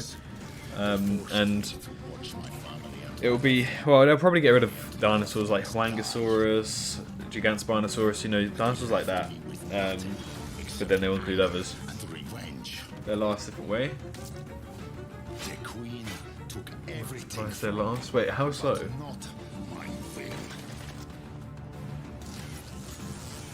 your dear Queen that my fire of vengeance will not subside. Where did Mean Man go? I'm not sure. Told me I was enough for a gift too, so I thought, why not? Hell yeah! Let's go, Jurassic Aliens. I really appreciate it. It's like, that's my first time seeing a gift, so that was quite funny.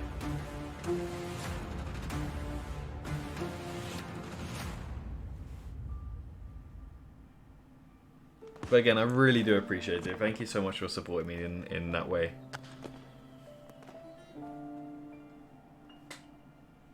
Is that Princess Peach? What?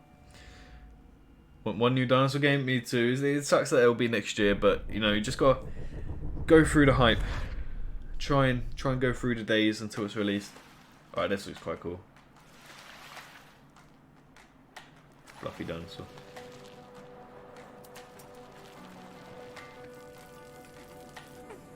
McDonald's all the way. I love KFC though.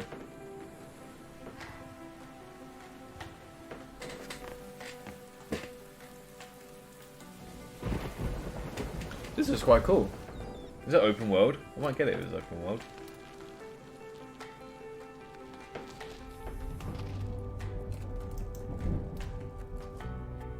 Have a Kit Kat? We love Kit Kats.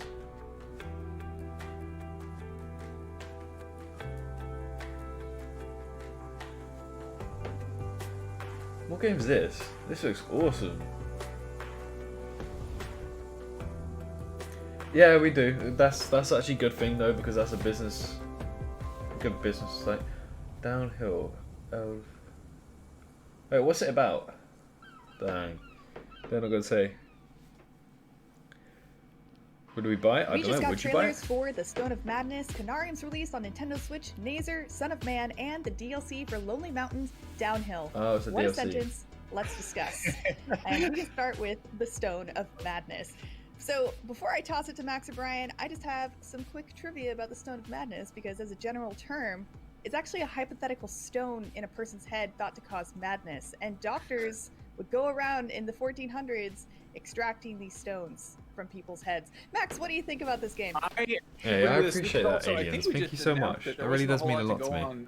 on. It's always weird trying to research things that haven't been announced in advance, but I'm super into this. It's definitely got this kind of Hieronymus Bosch sort of vibe to it, but you play as it is a group Gee, of wow. inmates who are trying to gather I'd never to escape imagined from that. a monastery. And there's a bunch of like kind of, I think, vaguely occult stuff going on where you have to basically maintain your own sanity. And yeah, there's a lot of I'm into it. I'm very into it. Yeah, this looks super cool. It's also like it's kind of cool to see like a tactical game that isn't just strictly about like, I don't know, getting the squad together and fighting aliens or wizards or whatever. Like it's very to be Yeah, I read your group of previous ragtag comment. I read prisoners it. working out an escape is very interesting. Just because I don't read comments out, I read every single comment. Don't worry, Yeah, guys. I hope you can unlock a shirt for that guy, because he looks like cold and sickly. You know, like I'm worried about him. Like I get it, but it is worrisome. Has anything been announced? It Nothing yet, definitely looks Jamie. like your appearance starts to suffer. Minecraft and PS5? I don't doubt it. Sanity It probably will be. suffered in this game, and it does look interesting, and it looks like there is a All right, lot Paolo, more come to on. it The than second just the battle warning. system, which If is you don't want to cool. watch it, We then also you're got to more look than at welcome to pick Canarium, off. which is a first-person Lovecraftian With Beav and Clayton horror Fury. game. I already collabed with both of them, Tanshu. Sweet. Max, what do you think? Yeah, I just I'm always down to burned through a collab with ton them of all. I think Lovecraft Clayton earlier this year. did This one one collab is, later I on, think pretty and we're closely trying to. I'm based trying to work on on something the with Mountains of Beaver. Madness. And it's I don't know. That's like kind of a Nothing a good yet, setup Amanda. for one of those kind of environmental Yes, I horror am reading this. storytelling type exploration games. There's definitely obviously some additional stuff. Looks It looks like promising. there's large robot type things, but you know you're journeying into this sort of nightmarish hellscape cosmic horror type of scenario where you see things just so unthinkable and impossible that they will make you go mad. But I'm glad that the kids with Nintendo Switch can experience this for themselves. Yeah, this definitely feels like a little. What do you mean, Bioshocky, mysterious? But Wait, I'm really what- into the. there's a art game direction called and the Mysterious? creature design in this game. What do you mean? Especially a See lot how? of the sort of like the stuff that's happening around the environment Nice. here. The light, like the way it all kind of looks smoky and foggy. And No, mysterious I is haven't. super, super I haven't. cool. Jurassic Aliens. Yeah, and I know it's I very haven't difficult really to got capture Minecraft with cosmic Dinosaur horror Mod in yet, video so games or movies, but it waiting for a seems new that PC, Canarium which has done a I pretty good should have had job my because stuff it's 3-4 super days ago. well-guided on They Steam, never arrived. And now we get to play it on Disappointment. Nintendo Switch and get some cosmic horror. Besides, like Bird Box and Annihilation, kind of along those lines. But we also just got to see Nazer, Son of Man, which looks pretty interesting. Brian, what did you think? If it's about not this one? announced tomorrow, Yeah, then so I'll probably this is lose a bit of hope. cover-based 2D shooter. But they could announce it happened in any alternate possible history time of given, you know? 1875, when Queen Elizabeth II is the Queen of England. Obviously a little bizarre, super steampunky as you can see here, which is kind of a hit or miss aesthetic for me generally. But something like SteamWorld Dig like really grabbed me some of the sequel, and this sort of feels a little bit in line with that. I really like how polished this game looks, and once the action starts getting moving, like it's got really cool. I'm not going to lose all animation. hope. Look I at, always like, the hold on to sort of- hope the because you never scope know. and They the could announce it scale in and the December time. They environments could here. announce it in It's September, just October. fantastic. Like I really like. You how never know. They could announce it any managed other to day. Build this like fully. So I'm just gonna live almost life. city for a And 2D action mainly focus on cover-based Prehistoric platforming Kingdom, I game, guess. Which is like really awesome. This looks like Anything Bioshock Jurassic Park Infinite related? running on the No, Metal nothing Slug yet. engine. I'm super into it. Yes. It's also I feel like we basically never see 2D I want cover Planet based Zoo. shooting. Get Planet Zoo, And Mary. that's an interesting thing to approach. Usually that's always kind of third person somersaulting games, but this has got a lot going on. You've Yeah, also fingers got what crossed. I appears to paid be the extra hand for of it to God arrive, and coming now I've out been of charged the back for the sky extra I and paid, which is slapping stupid. people and punching stuff, which is Yeah. interesting. But There's a yeah. It's lot like the going Master on. Hand from Smash Brothers, or like the thing that grabs you in the. So end I of came to the dungeons in stream. Zelda. What? But Yeah, huh? there is Why are you a hating? lot going on with this game. We're not playing And Jurassic lastly, Evolution. We're we just got to watching see Gamescom. Lonely Mountains Downhill DLC, and I think it's specifically called Eldfall Island DLC. And this is the first time we're hearing about the DLC for this game. Brian, I know you got to check out the base game a little bit. What do you think? Yeah, so there's been this like sort of bizarre resurgence of like dangerous stunt-based downhill bicycle games over the last few years, and I'm super into them. I played a ton of this game on it's a Switch. stunt game. This looks like you're now playing on what is a giant active volcano. This is honestly This one is of the awesome. funniest games ever made. It is absolutely hilarious watching your little character, Lonely Mountains. you know, flip over and smash and practically explode. But yeah, as you can see, you raft with your bike to a volcano and then try to do treacherous stunts and loops and tricks. Nothing, Alejandro. The cool thing about this game is that Welcome back. It's not open worldish, but Nothing. it This does is a give new you a lot DLC of for opportunity in this terms of game. wiggle room of the paths you want to take. It's not just directly, you know, a two-dimensional plane. So you have a lot of opportunities to try out different paths and do different stuff and hurt your bicycle rider in various ways, which is fun. Thanks for that. I might get this, you know. And we have more trailers coming up for you next, including Humankind, which is an upcoming strategy game that takes place over the entire history of human civilization. I'm not quite sure how much of it can be covered in 10 minutes, but it's worth a shot. Here's Humankind. Oh, is this the monkey Humankind? Peggy 12. Trailer footage shown is work in progress. All right, I might actually be excited for this. For Humankind, we looked at how religion shaped history. Oh, it's not. Damn it. In amazing ways, sometimes in darker ways. We wanted religion to reflect this, to reinforce. It was ancestors to Humankind, obviously. Damn it. A deeper identity for your civilization, but also providing a way for you to influence your people in the neighboring cultures. I'll catch you later, Mosquito.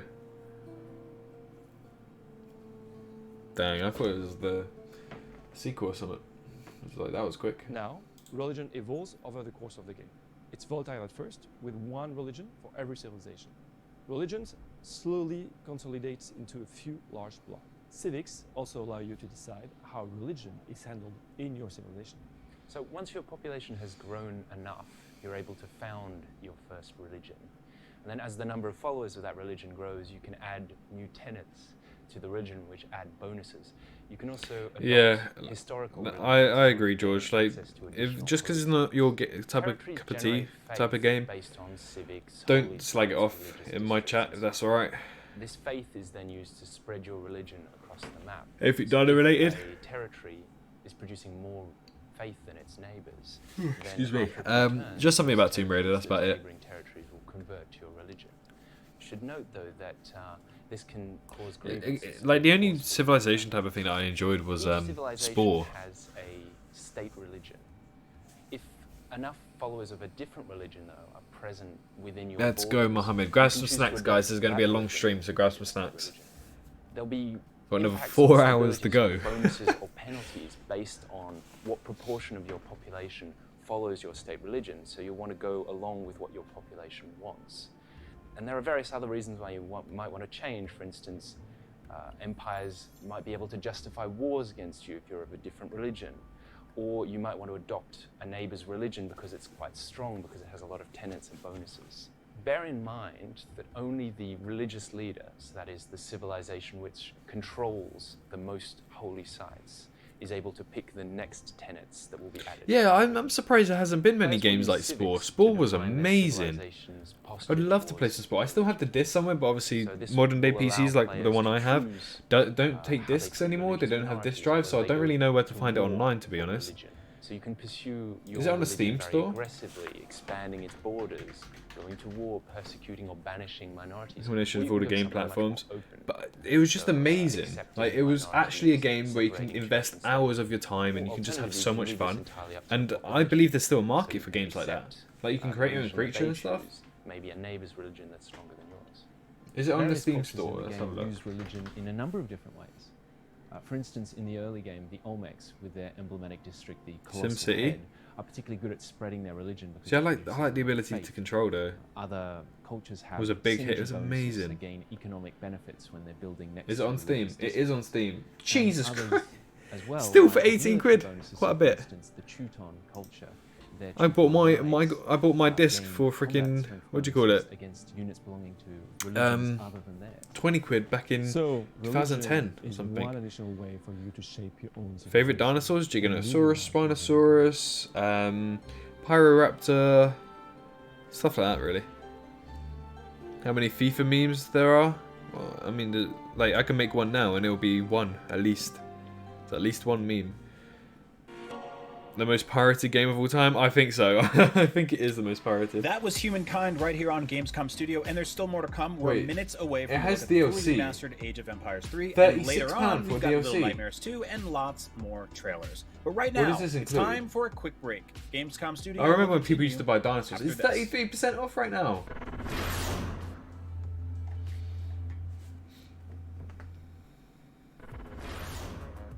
The base game is £17.99 for me, so probably about $20. The Spore is available on the EA store, and you can download Spore Crate for free. Oh, okay. Wait, how much is it on the EA store?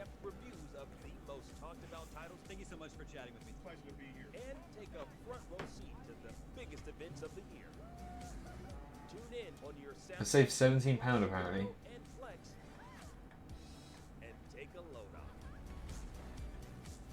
Yeah, I don't mind bringing you game content on Spore and stuff like that, but it needs to do well. That's the thing. I don't want to upload it that will make people unsubscribe. The Jurassic World Evolution, come on, no, King Nick.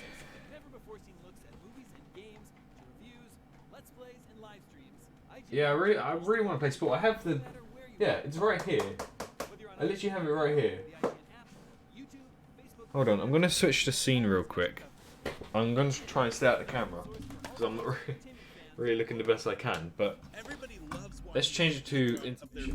As you can see, I have the freaking the Spore. I have it everywhere, and okay, the disc is somewhere. I think it's actually inside that PC down there. But yeah, I do actually have that. I still have the disc. And I have the JPOG one here as well, the Jurassic Corporation Genesis box as well. Finished my Doritos already? Dang, I missed Doritos.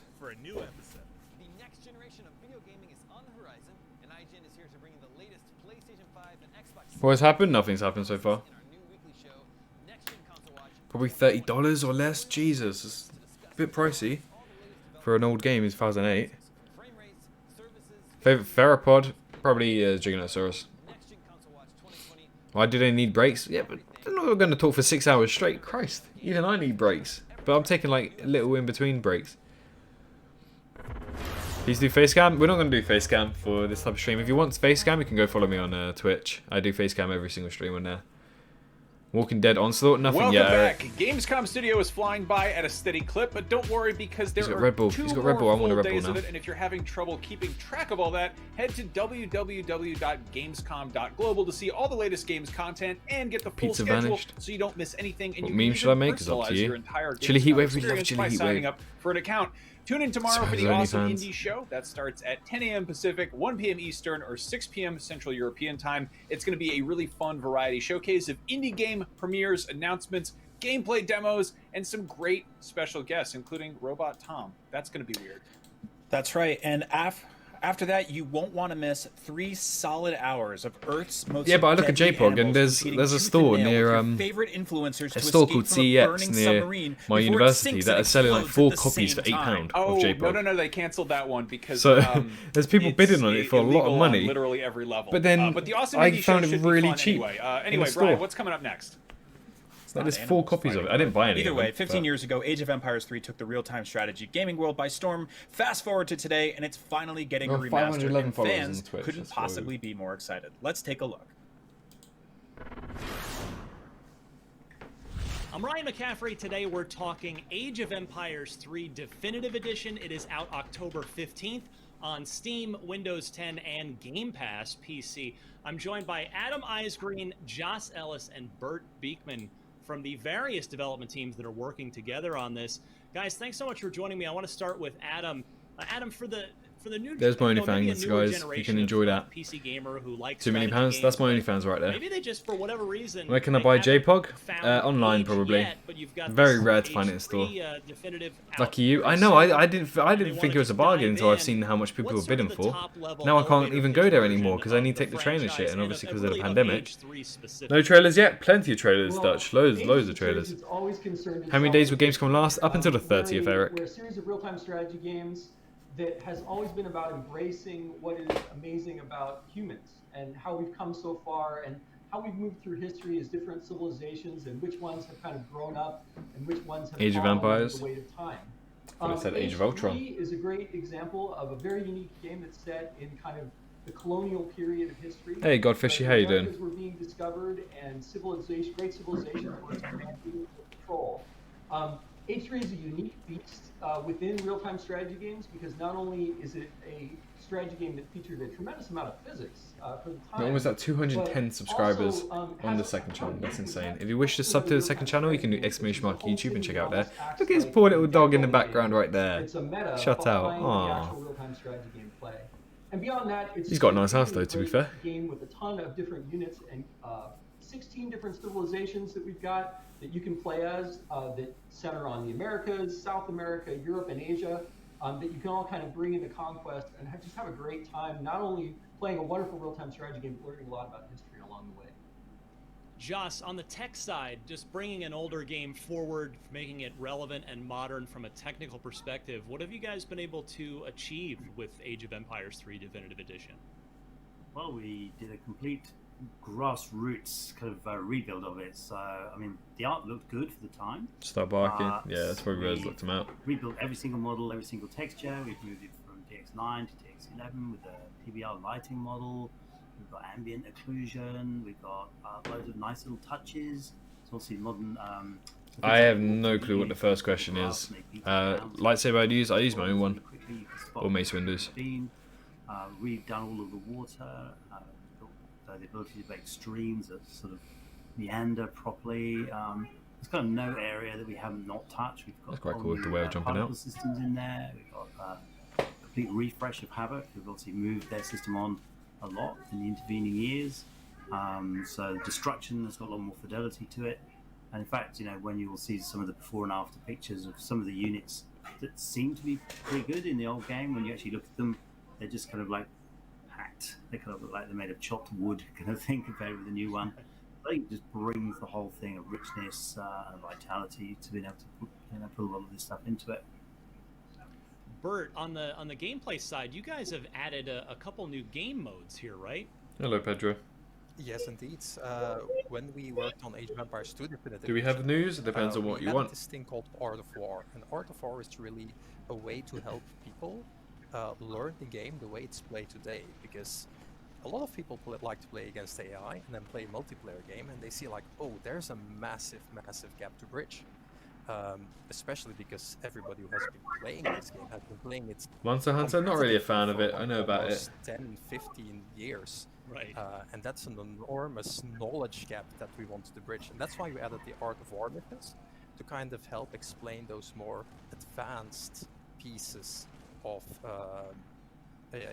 RTS knowledge and try to share that with Age of Empires 3 players. We noticed that was super successful. Oh, in Jurassic? Nothing as of yet. We want to add it to Age of Empires 3D as well. Can you speak a little bit to the thing I was going to bring up is the tweaks to the Native American culture in the game? I know that's been addressed as well. We've already yes, had indeed. that. So just talking about the So we're looking for Little Nightmares 2. Most of you guys want to see it. This is what they're talking about, by the way. Always a bit odd, and actually that surprised us. And I believe we have 2 unannounced games later tonight.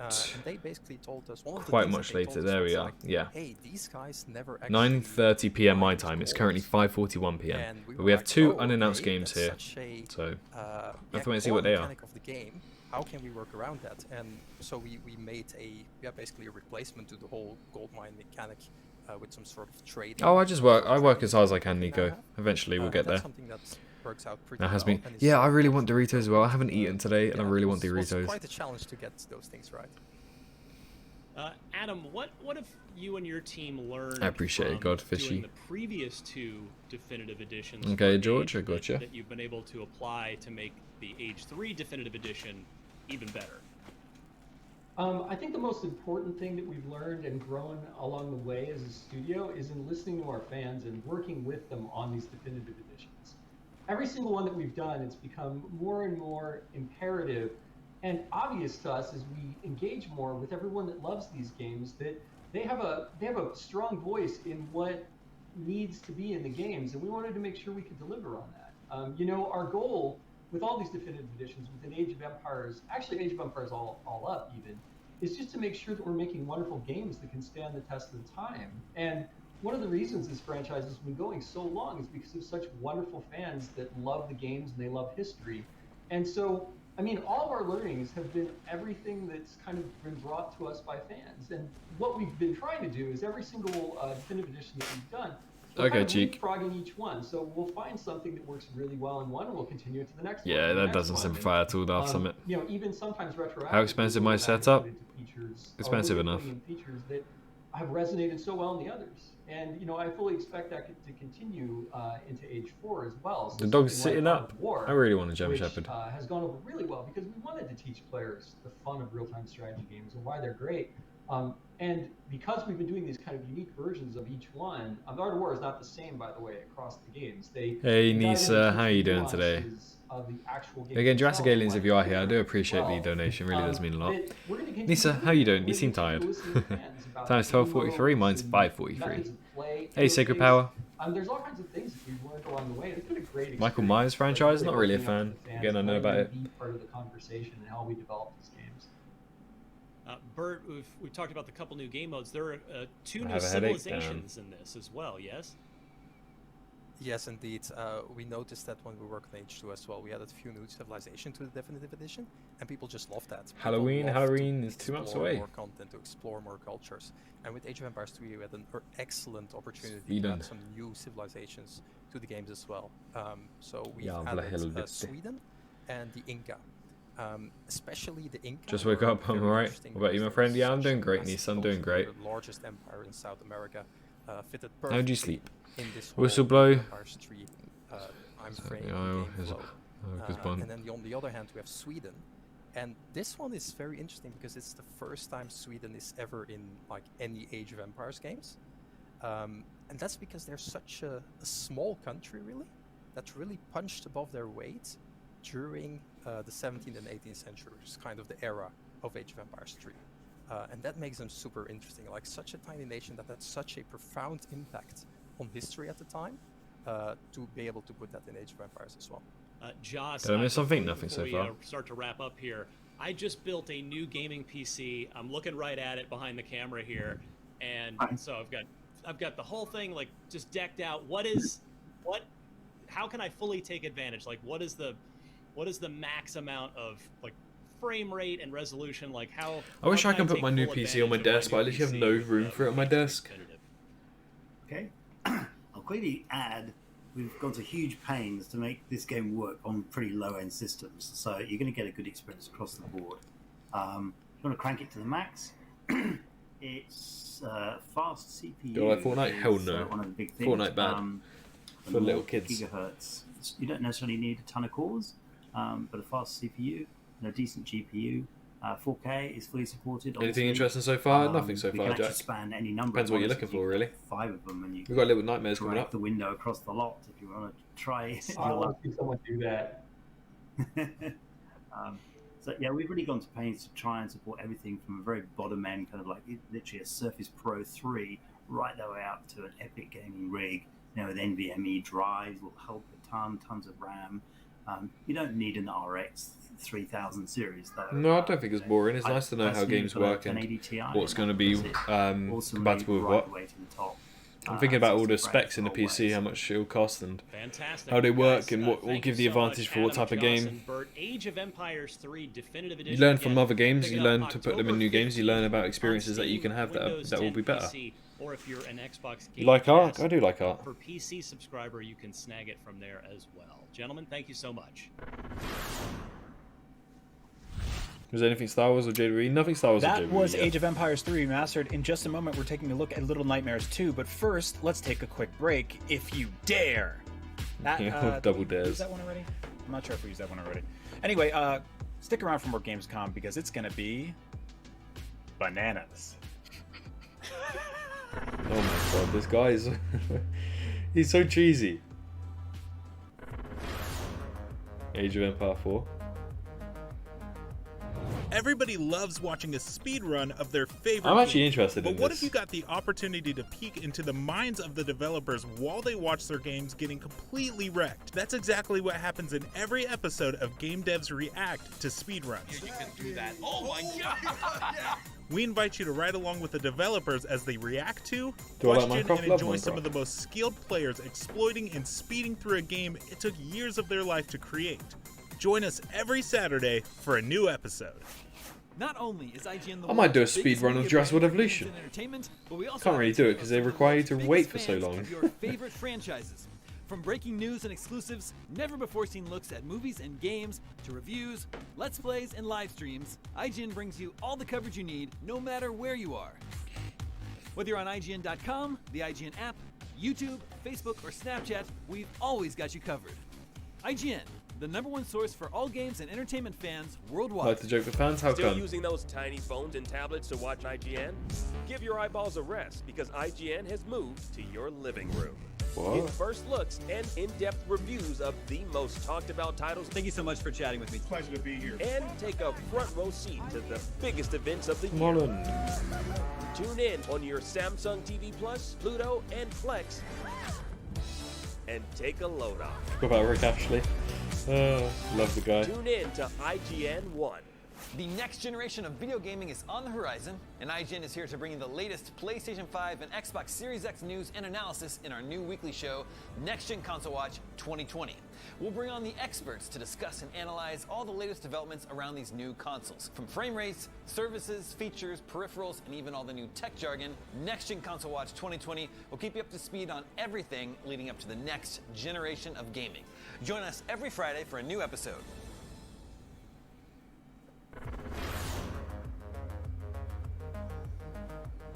I really appreciate all the 109 people Casey, still do you know being here. Ryan Scott? He does comment. Welcome back. In 2017, Little Nightmares struck an unlikely balance between Little a Nightmares, charming guys. puzzle platformer where you played as a little kid and a terrifying horror game in which all sorts of unthinkable monstrosities came scuttling out of the shadows to try to eat the aforementioned little kid. And later this year, it's getting a sequel where whole new monsters are going to try to eat a whole Damn, new we little dropped kid. subs, Let's guys. check it out. It's spooky. Little Nightmares introduced us to a disturbing world inhabited by monstrous enemies, like the misshapen janitor with his elongated hands, or the corpulent twin chefs preparing a grotesque feast for their disgusting guests.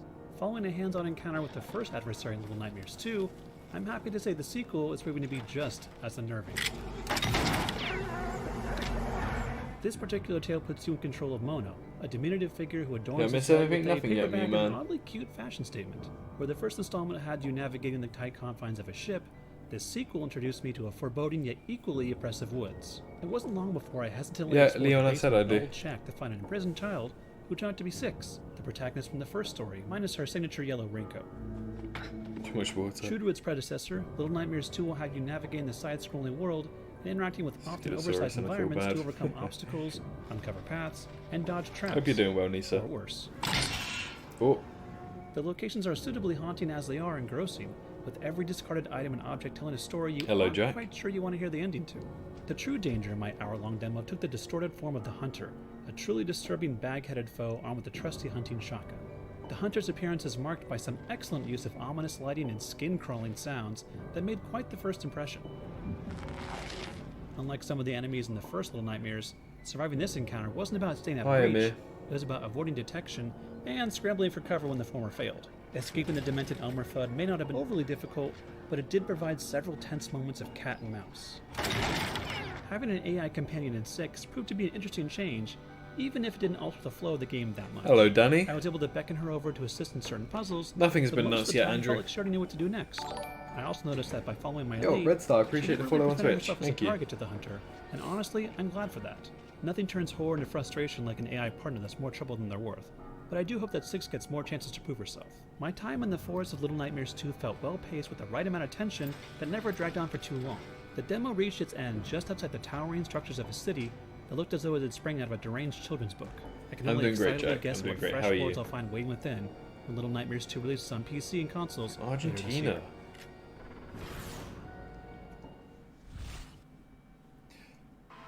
That was Little Nightmares 2 here on Gamescom Studio, and that little boy really did jump in that hole. Up next, for almost 2 decades, the Stronghold series has been all about strategically waging war and dominating the battlefield, but now it's also about friendship. Well, friendship with other warlords so you can strategically gang up on your enemies together. Here's Stronghold Warriors. That was Little Nightmares 2, guys. What did you guys think of it?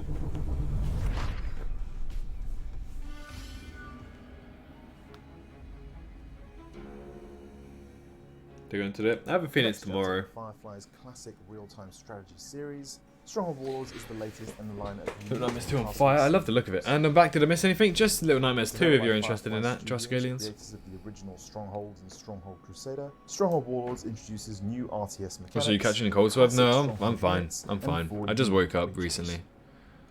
In Stronghold Warlords, players must first design, build, and manage a fully realised castle economy before taking the fight with rival opponents lifted from the pages of history. But you won't be alone in the fights, with the addition of a completely new way to play Stronghold in the Warlord system. Players will besiege Great Khans, Imperial leaders, Shogun commanders and more as they grow their castle economy and construct new gunpowder-fueled siege weapons. Yeah, so the last day of Gamescom only has Unto the End, 8-Bit Adventures 2, Conrad's Kittens, The Outer Worlds, Peril, Cosplay Contest, and Gamescom Best of Awards show. So the 29th might be the last day, guys.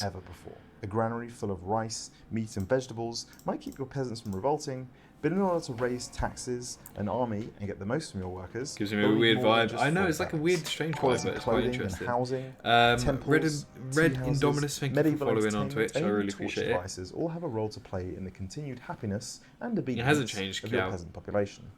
Fail to stay on their good side and peasants will abandon the player, leaving you without farmers, blacksmiths, diplomats and just Little Nightmares potato salad if you're interested in that. Introducing new cultures, mechanics, I really appreciate it. Thank you. Detail to the series for the first time, Warlords is built around the central Warlord system, a grand strategy mechanic that allows players to recruit, I doubt so upgrade, because it was and a command return to Jurassic warlords Park across the themed. battlefield. Once under your command, either through force or diplomacy, I serve a new master. My army is ready. Where did they reveal? They revealed it at Frontier Expo, I believe. Well, that was at least the announcement trailer. They revealed it at Frontier Expo, or randomly before Frontier Expo. Who also has a unique perk. And if you think I missed Little Nightmares 2, if you're interested, Nico Knight, there's a few other games. Focused warlords, like the Tiger and Dragon. These more aggressive warlords can do everything from increasing melee damage and offering spiritual guidance, to growing your army with special units and even launching a full siege attack on the enemy. Utilize each warlord to boost your industry, fortify borders, forge weapons or launch a pincer attack, and you'll dominate the battlefield in no time. Each mission and multiplayer battle means a fresh set of warlords to command and new dynamics for every castle built. With all the warlords in this region, we have the numbers to launch a single great assault on the castle. To defend their castles, players will take command of Mongol hordes, Imperial warriors and samurai clansmen, as they prepare to besiege everything from Japanese castles to fortified Chinese cities. In addition to classic weapons like the Trebuchet and Mighty Siege Tower, Warlords also introduces gunpowder to the series for the first time. The Korean Hwacha, rocket launchers, and fire oxen. Japanese Dinosaur DLC pack? No, I don't think they should release any more DLC. Are all options for players hoping to breach enemy walls and thin out an attacking siege force. When it comes yeah, but Danny, they can make a players game prior to the events of what happened in the movies. They don't have to be movie-based. Mongolian bowmen and heavily armored Imperial do it an expert. I don't know Dragon Samurai. Players will have all I think the so, tools they need but I to don't break know. enemy lines and defeat Yeah, there's still a chance, Nico. There's still a chance. Tomorrow there's 3 unannounced games as well as 2 unannounced games being later today, so we have a 5 Players will journey from 5 3rd slot century chance. BC China and Vietnam. And then all the way also through to the it could be rise of announced the randomly like Tokugawa Jurassic Shogunate Revolution was. and the coming So. of the Mongol Empire.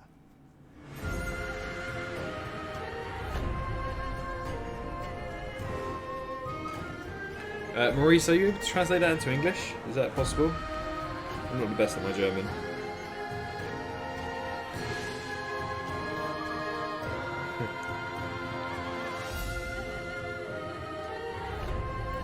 August 21st, 2017, so they planned market a cinematic trailer, then later on gameplay, so maybe.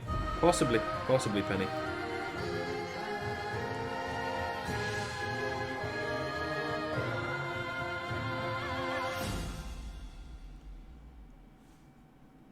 But please, no one get your hopes up if you don't get the trailer. Don't get all upset and arsey.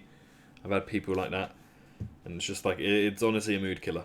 Like, we don't know anything. We're literally going off rumors or some random dude said on the internet. So we just got to take it in our stride. You just got to look at Stronghold Warlords, not Warriors, Brian, right here on Gamescom Studio. And if that wasn't enough of a chilling journey into the macabre, brace yourselves. There's no Frontier Here Expo. is an isometric Soulsborne that blends Lovecraftian influences with Cronenbergian gore. Cast your gaze upon Morbid, the Seven Acolytes.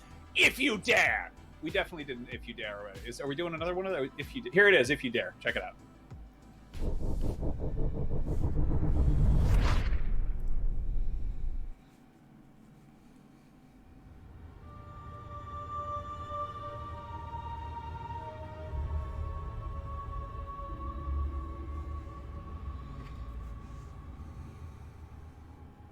Greetings, my name is Simo Talasranta. I'm the composer, sound designer, and writer at Still Running. Exactly, Jack. We're still getting some I'm very interesting excited games. to talk to you today about our upcoming horror punk action RPG, Morbid: The Seven Acolytes.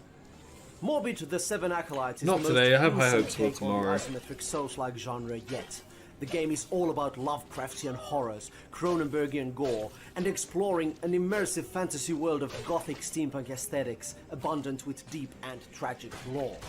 In Morbid, you get to play as the last surviving striver of Dibram, a young but fierce underdog. Yeah, the trained last in Frontier both Expo melee was in and 2017, ranged where combat. Jurassic World Evolution Your was. duty is to defeat the Seven Acolytes, accursed and powerful beings possessed by the malevolent deities called Gahars, who've taken over the kingdom. Here we see one of the Acolytes, Lorne the Blind. Once a great leader of the proud sailors of Solia, Lorne fell for the Gahars, who removed his eyes and imprisoned him in the caverns of solitude. Bitter and angry, Lorne vowed to take the eyes of any traveler who by chance or purpose would ever cross his domain. One of the most impactful features of the game are the blessings Yeah, I of think it is, Jamie. Magratheas, which allow the player to level up and customize the skill set of their character in countless different ways. As the amount of available blessings, Diablo. slots, and skill points increase over the Hey, game, Avish, how you your doing? options I'm to doing great. develop your I'm character doing great. How are branch you? out exponentially. You could become an expert in ranged combat, specialize in certain melee weapon groups, build a tanky Yeah, the group, Future Gamer show is later sneaky tonight. assassin, At least we an know that, agile you know, acrobat, Deathground, the or go dinosaur absolutely nuts survival with your horror, build that's going to and be try shown later something tonight as well. completely So different, at least we all have in something accordance dinosaur to your related today. preferred playstyle, of course. The land of Mornia is both vast and diverse. Rummaging through every nook and cranny of the world might take time, but rest assured you will be rewarded. Some of the best loot in the game lies off-road or can only be earned through beating the many optional bosses and side quests of the game. Early on in development, we knew that the boss fights will be a central feature in Morbid. Therefore, a lot of blood, sweat and tears, and hair, I might add, have been shed to make them as awesome as possible. Here we see Lady Tristana. Is it even Mother coming? Is Grief, what coming, a Alien? controversial character who uses her own placenta as a weapon.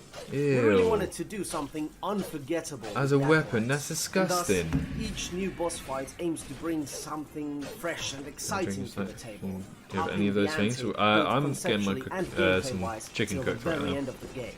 It's also worth Frontier mentioning stock price all has the gone up by acolytes have their 10%. own epic I wonder tracks why. on the fully orchestrated soundtrack why. of Morbid, so be sure to keep an ear out for them. We will also have a dialogue system in the game, which further enables us to bring Mornia alive, as the player can interact with the many interesting characters of the world.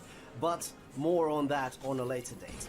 Because another important feature we'd like to present to you today is the sanity meter, the blue bar on the left side of the screen there.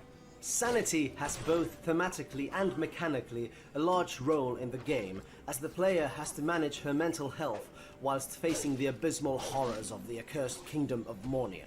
Losing your sanity to the many mind-draining monsters gross, of the isn't it? world naturally has some pretty nasty side effects. However, you can work the deranged state of your character to your advantage if It you're was announced skilled on enough. Gamescom 2017, Morbid, was the it? Seven Acolytes is no walk in the park. Challenging foes, mini-bosses, and large-scale Makes boss sense to fights have it are now. central features of the game.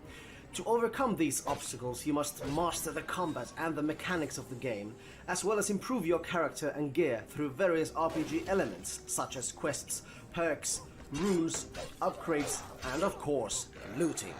We are very excited to be bringing Morbid the Seven Acolytes to Nintendo Switch, PC, PlayStation 4, and Xbox One later this year. So stay tuned and follow us on social media to join us in taking the final steps of the development and to be among the first to know the official release date of Morbid the Hey Seven Firestorm, how you doing? Acolytes. That's all for now. Thank you so much. There is for your hope in time. Gamescom, there's always hope in Nagra Gamescom. Theus Biggest gaming bless event you. worldwide. Will I make a good movie? I think Jurassic Dominion would be a good movie, yeah.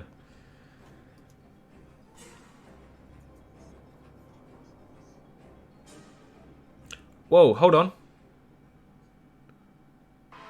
Well, that was morbid. No, I mean, the game is... Not to get your hopes up, but I'm reading an article here saying Chief Executive David Braben said, "Our team has done an amazing job developing strong releases for all 4 of our existing titles, and I'm also looking forward to seeing the reaction to our first 2 Frontier Foundry games."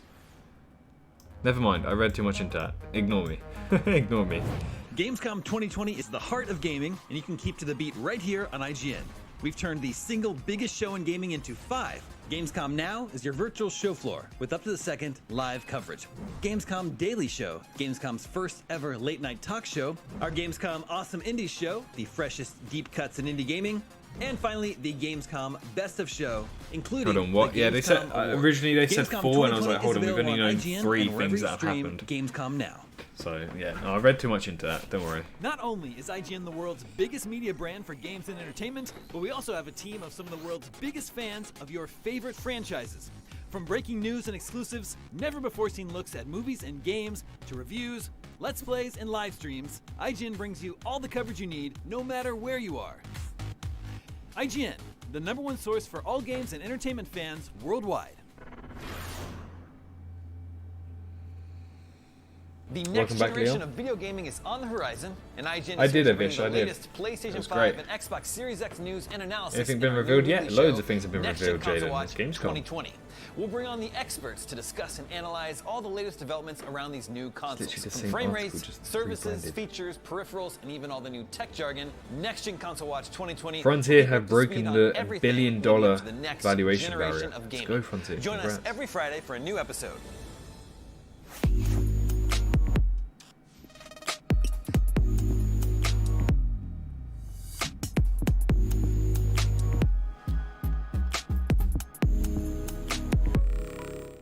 This year, Gamescom is streaming to you on IGN, and now you can watch it unfold on TikTok. World premieres, exclusive gameplay, cosplay, interviews, and unforgettable moments from the biggest show in gaming can now be crammed right into the palm of your hand. Check out IGN and Gamescom's TikTok accounts and use the hashtags Heart of Gaming and Commercial success, Gamescom but 2020 to get in on the action. Sounds like it, but no point in judging a movie before it's out. 2 hours passed successfully. Let's freaking go. And welcome back once again to Gamescom Studio. We're still going strong, but be sure to stick around afterwards for the Gamescom Daily Show hosted by Michael Swaim. Depending where you live, it might be a late night daily show or possibly an early afternoon daily show, but either way, it will have brand new indie games, guests, some goofing around, and other miscellaneous fun. That's at 2 p.m. Pacific, 5 p.m. Eastern, or 11 p.m. Central European Time, right here, where you're watching me say this 10 into the p.m. camera right now. Where And you're at. remember, you can check out all the streams and videos and other people talking into cameras on Gamescom's official Twitch at twitch.tv/Gamescom or on YouTube at MyGamescom. And you can stay in touch via Twitter and Instagram at Gamescom or by using the hashtag Gamescom2020. And finally, on TikTok, be sure to follow at Gamescom.global and use the hashtag Heart of Gaming to join the conversation. And finally, if you write the word Gamescom on a piece of paper and put it in a bottle and throw it into the sea, that is technically littering, so please don't do that. I prefer carrier pigeons. Coming up in just a bit, we're chatting with Troy Baker Time about his passed real terrifying fast, new it role did. in The Medium, and we're also going to challenge him to apply his iconic award-winning voice What did to I miss? Depends what you're looking a for, bunch Mario. of video game characters who have never had voices before. So that should go well. But right now, it's time for Captain Tsubasa, Rise of New Champions. Take a look.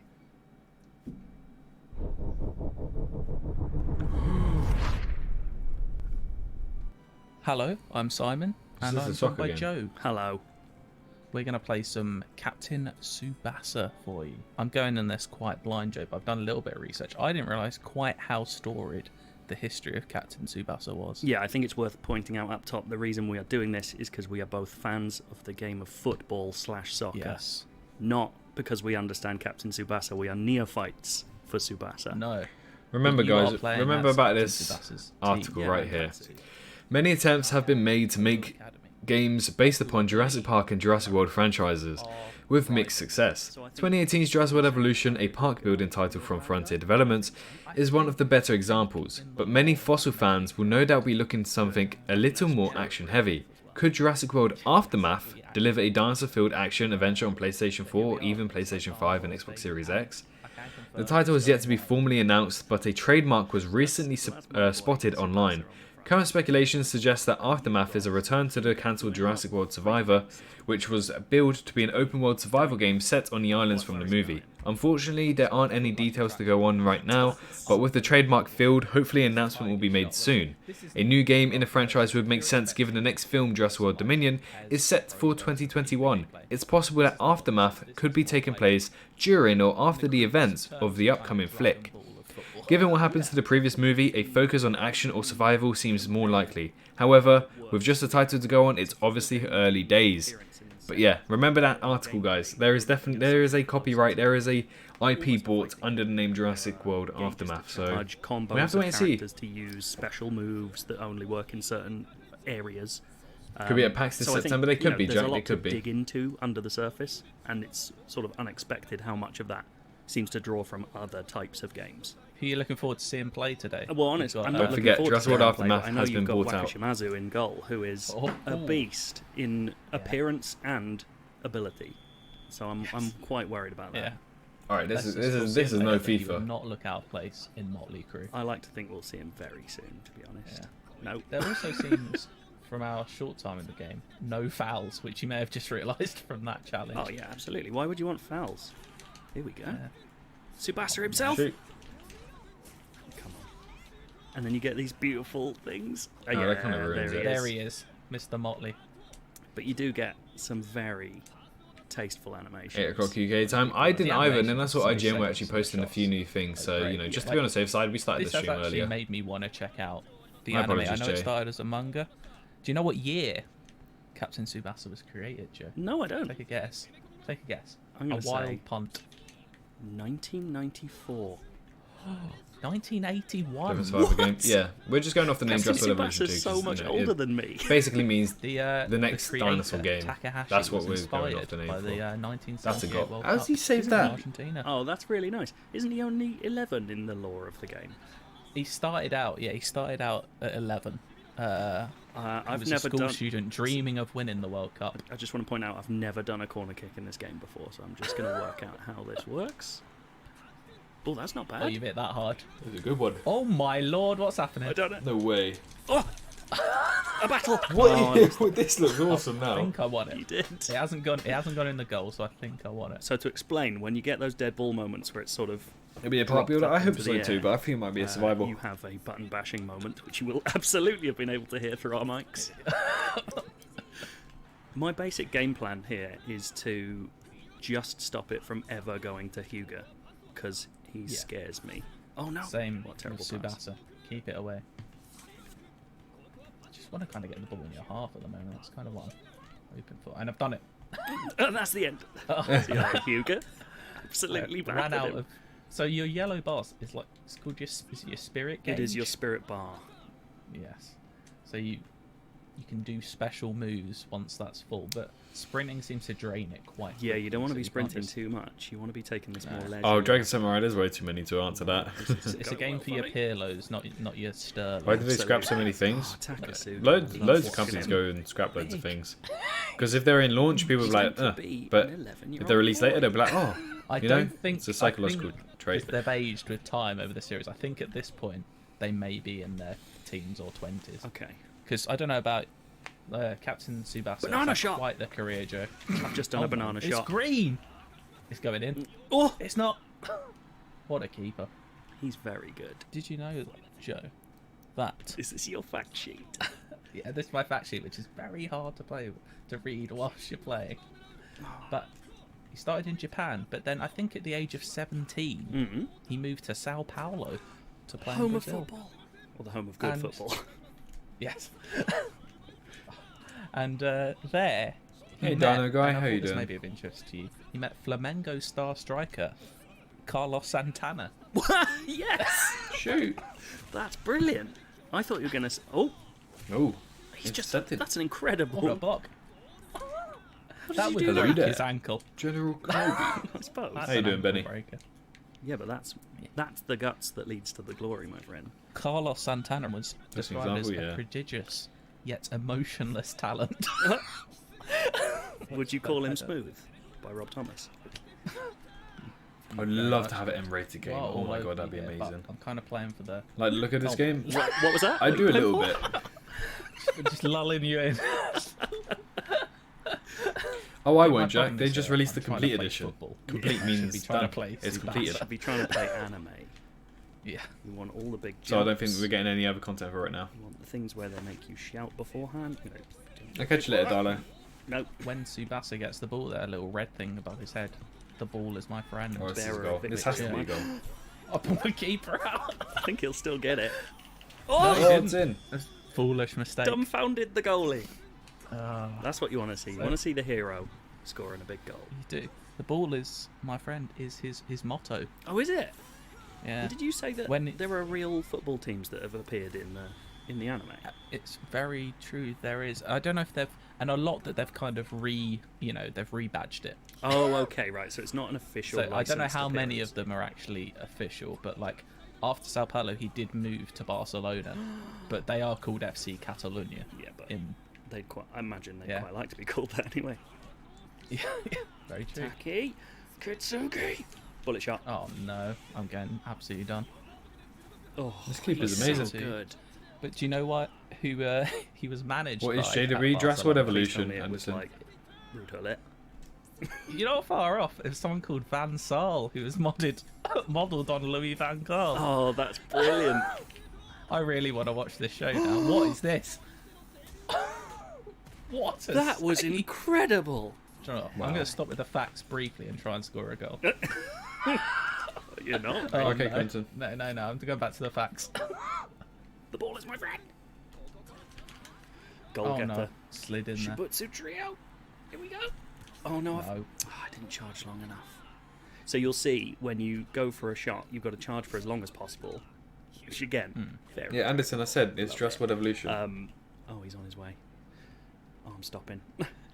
Oh, he's going. No, Yes. it took so long to get the shot away. But you need to get to the very top of your bar and then an extra little bar to get the full shot power ability, which is It's great. been utter domination We've so seen far. this 12 zero shots to none. shots. I'm so Do you want to sorry. know? Here is, according to the Captain Tsubasa Wikipedia, the following footballers have been inspired by Captain Tsubasa and indeed chosen it as a career because of Captain Tsubasa. Real players. Yeah, here we go. Okay. We've got Hidetoshi Nakata, Yes. Alessandro Del Piero, Of course. Fernando Torres, Zinedine Zidane, No way. Lionel Messi, Alexis Sanchez, and Andres Iniesta apparently would not be playing football if it was not for Captain Tsubasa. I get that vibe from Zinedine Zidane.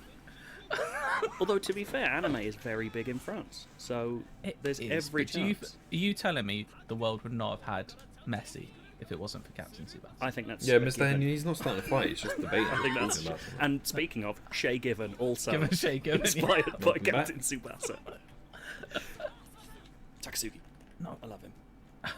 he's so big. He's an actual iron giant. Unless he is the size of a person and everyone else is indeed a child. There is that.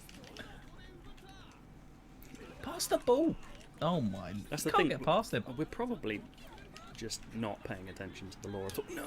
I've had a shot at least. Oh, JW2? in the JW2? 2018 World Cup that Japanese fans held up a massive tifo of Captain Tsubasa. Did they? I must have missed that because that must have Dinosaur been the players? with Wow. like mottos from the series as well. Like, That's really Welcome cool. back, such as Jennifer. the ball is my friend. Here we I'm go. Here we go. Here we go. Drive shot. Catch it, please. Look at your mother. It's only 1-0 despite the dominance by Nenkatsu. It's because you've got OP Keeper Toho is Boy. still in it. I've got Spirit. Cross. I want a big one. Oh man, he's missed it. I thought I was going for a bicycle Went kick too and he big. just didn't do anything. He's got a fierce tiger's soul. Right, That's what I've cool, heard. Tyler. How? I want a He's planet. turned me I want a on the planet like top. Jado Eater. Huh? Just have it. Big You want a tiger planet- type. This is going in. I don't know what you mean. Oh, it's gone in. He's unbelievable. Look at him. He's the greatest player of our times. How did he score? He makes Tsubasa look like a mug. This is astonishing. All the way from What's here. That, 40 yards? At least. Absolutely Keeper incredible. should have had that I near do, post. I do He love should have had that one. that the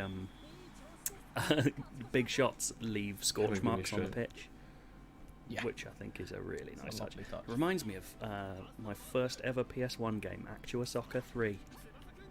Did they have scorch marks? Well, every time you slid, it left Oh, behind yeah. a huge like mud patch, and you could draw with it. Me and my brother used to do Planet drawings with contest? slide tackles. Huh? So they were very savoury drawings. Well, they were fine. It's because Actua Soccer was a very bad game, so it was more I fun wouldn't to hear anything draw. about it. Oh no, not this again. There we go. That's how you get rid of My Hugo. R2 dribble move. I tried it. Oh no. He's gone. Oh no. He's gone. The boy. I mean, it's only right if Tsubasa The wins. boy. He's going close. Oh no. Pounce. I didn't know if it would make any difference. Oh no. I don't think there's a lob. Bullet so- shot. Here we go. Go in. Oh, he's too good. He's so powerful. No, no. Wait, can I use the... Doing it again. Give me the Unleash V-power. the tiger. V-power! Yes. What? Yeah. That's a special What's the physics on goalkeeper that? super move. I hate when people say, "Why would they make a second game?" It's more obvious Not straight and back more to you. potential to make a second Jurassic World Evolution than no. not have a Jurassic World Evolution. Absolutely demolished. Do you know that when Tsubasa went to Why are people Barcelona, unsubscribing? I know, I Ansar just gained wasn't another the 3 biggest subs. fan. Put him in the B team straight away. He'll do that. You've got to Hi, keep Liam. the Will egos do in that. check on these young players. And he Oh was no, Kasuga, instead coached by the B team coach Rivaul, who was Yeah, it inspired does. by Yeah, it was. Rivaldo. Was he a B team coach? He must have been actually Don't know. playing at Well, that time. It's taken a while I don't know. though. Famously, Are they actually playing the on whole IGN game? UK podcast, Rivaldo was my director Hi, of Leon. football at Rochdale. Here we go. High So speed shot. he's had a career. Oh no! Oh, this boy Oh, again. go for the block. Look at that, Kiwabe's an yeah. absolute beat. Oh, I didn't turn off my notifications, so there's a trophy for courageous performance. And I think we can all agree that was pure courage from that lad there. Oh, I just need this. I need this win. I don't know if this is something we don't understand, but the matches are 30 minutes long, not 45. Drive shot. I don't know if it's, Please, this would be like a last-minute goal. but it's a great save instead. Again. Yeah, I don't know. Is it youth football? Do they play 30-minute halves? Gonna reach this goal, That let's lad shouldn't go. be playing youth football. Look at the size of him. Insane. Oh no, this is the actual Gamescom of 09. Oh my god, why won't he shoot? This It is is actual nuts how Gamescom. often Hugo gets the ball. Final He's wall, doing it final again. wall, final wall. It's a great There's event. no I love limit it. to his range. This It's is in. going in. It's in. It's unbelievable. He scored. What a comeback! Oh, that was weird. I said comeback and he said comeback as well. Exact same words. That Did is- you know that in the series, Hugo actually played for Juventus? Did he? Yeah, but The old lady. in his first game against Parma, he did not score because his physical imbalance is exposed by Parma defender Lilian Thuram. Amazing. Oh my god, I've got to See shoot it now. out, boys, I've got to see it shoot out. now. Very Kart 7 still a new game. Oh yes! Oh, what a last minute goal. He actually won as well. Hugo, Ballon d'Or for him. Nankatsu. Play How are they Mark's going to Bible pick themselves game? up after this? I can't say I'm happy about it. Could but be. I have to respect the decision. We've got words to be had in the dressing room with the boys, and Tsubasa might be stripped to the captaincy, and I'll get Yeah, it to that 40% big possession, only 5 shots, and scored 2 Can't of them. strip the captaincy from Captain Tsubasa. The game is Captain Tsubasa. lad. At the start, it is. If it's my game, Captain Big Lad. I need a new Alien game. Captain Big Lad. He should be captain.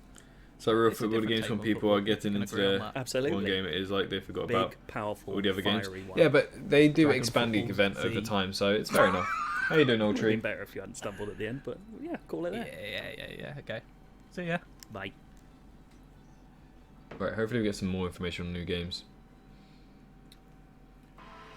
That was Captain Tsubasa Rise of New Champions, which is available today. We need to take a short break, but stick around because Gamescom Studio He's got continues every single after food this. possible. So he eats that one, but not the onion. It's Comsucheris, ew.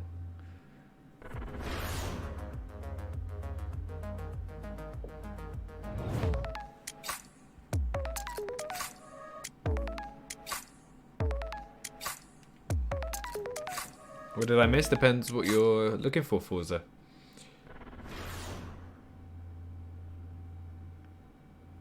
The next generation of video gaming is on the horizon, and IGN is here to bring you the latest PlayStation 5 and Been Xbox asleep for Series 10 X minutes? news and analysis They only had in 10 our minutes new to weekly sleep. show, Next Gen Console Watch 2020. We'll bring Anyone on the got any experts to snacks? I think discuss I'm and having some analyze snacks all soon. the latest developments around these new consoles, from frame rates, services, features, peripherals, and even all the new Probably tech hard to jargon. tranquilize, Next yeah. Gen Console Watch 2020 will keep you up to speed on everything leading up to the next generation of gaming. Join us every Friday for a new episode. Not only is IGN the world's biggest media brand for games and entertainment, but we also have a team of some of the world's biggest fans of your favorite franchises. From breaking news and exclusives, never before seen looks at movies and games, to reviews, let's plays, and live streams, IGN brings you all the coverage you need, no matter where you are. IGN, the #1 source for all games and entertainment fans worldwide.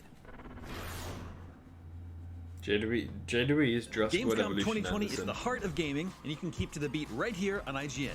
We've turned the single biggest show in gaming into 5. Gamescom Now is your virtual show floor with up-to-the-second live coverage. Yeah, I appreciate Gamescom Forza. Daily Show. Well, Little Gamescom's Nightmares 2 first appeared ever online. late-night talk show. Appeared. Our That's like Gamescom the biggest Awesome one Indie we Show, had, I the think. freshest deep Few cuts in indie unannounced gaming. DLCs for And new finally, stuff. the But I Gamescom think yesterday they Best had of the big Show, names pretty including much, and the maybe tomorrow they'll Gamescom have even Award. bigger names. Gamescom 2020 is available on IGN and wherever you stream Gamescom Now.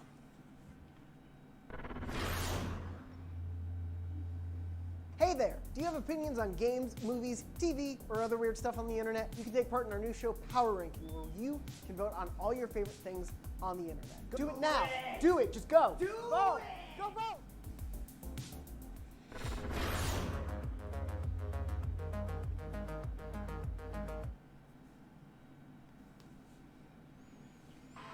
Welcome back to Gamescom Studio. In a little while, we'll be taking a look at Waylanders, some new updates that are coming to Sea of Thieves, and of course, Michael Swain will be taking over later with the Gamescom Daily Show to show off some fun You put apples indies, in the have a fridge? fun, silly time with some guests. Generally get Never heard pretty that weird. They've before. got some very strange stuff planned over there. I'm sorry if we keep popping in here to tell you what's happening next. But if you'd like to see a full schedule, you can head over to www.gamescom.global. You can find tons more gaming content over there. Yeah, hey Max, I think these people came here to see trailers, not hear you ramble on about whatever you just said. Well, I was wasn't just really saying people can go to www.gamescom.global for a full. I'm really sorry about him. Here are some trailers.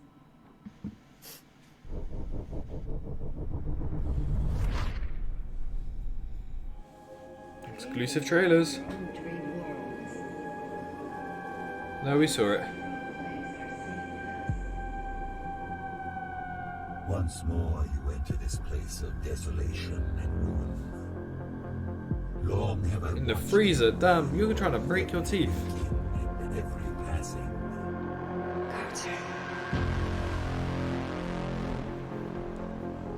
Heed my words and return to your own waking reality, Wanderer. You cannot comprehend the implications this place has for your kind. If you're reading this message, it means that I have failed you. Only a handful of your kind could reach this point. Who are you people? Listen to me, all of us. No, I've just never heard anybody put apples in the fridge. That is hearsay about someone called a Pirion. You must focus. I know you. They can even enter your mind and your dreams without a connection. We keep apples in the fridge? I've never heard This this all happened before. because of that rite of transmigration of yours. I want to prevent you and the others from showing off it. What did we do? Who is hunting us down? We'll meet very soon. Oh God!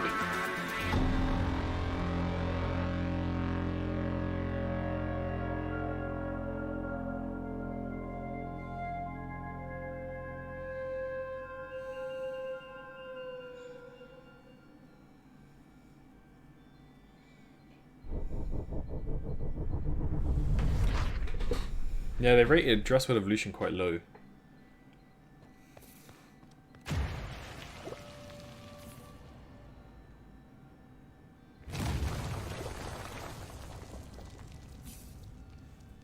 Yeah, eggs should go in the fridge. They need to be put in the fridge, otherwise they go off. I catch you later, Darth Summit.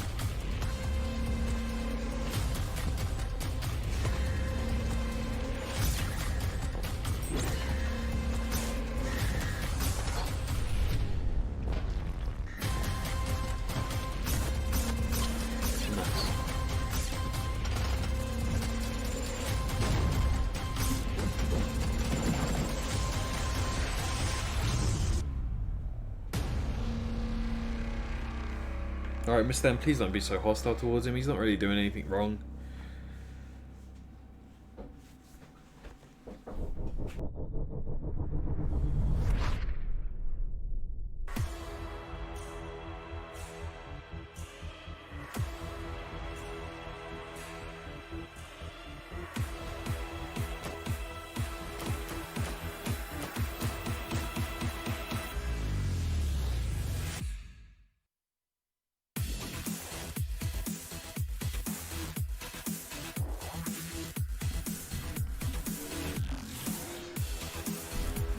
No, I didn't cringe.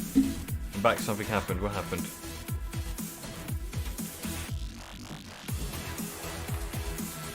Well, I got food. I'm going to enjoy my food.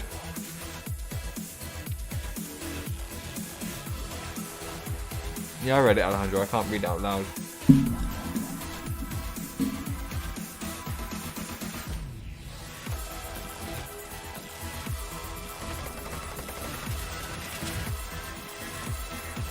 No, nothing happened.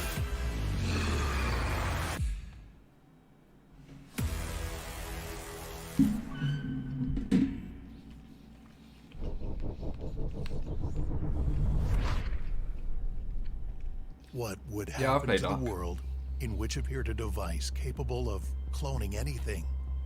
Corporation Infinity invented QMRD, Quantum Matter Reproduction Device. The gun for cloning quickly spread around, and very soon, all came to an end. I have to create my own clones and sacrifice them in order to survive in this dangerous place. The place where everything is a copy, and I can't even be sure in my own Wow, we always keep free authenticity. outside. But I have a goal. It is in the lair of the corporation. I will Little get drink, what did there, you drink? despite all obstacles, deadly traps, and puzzles. No matter how many clones of me it's worth. Do you think dystopia is fiction? No. This is my Bread in the reality. fridge, I understand that.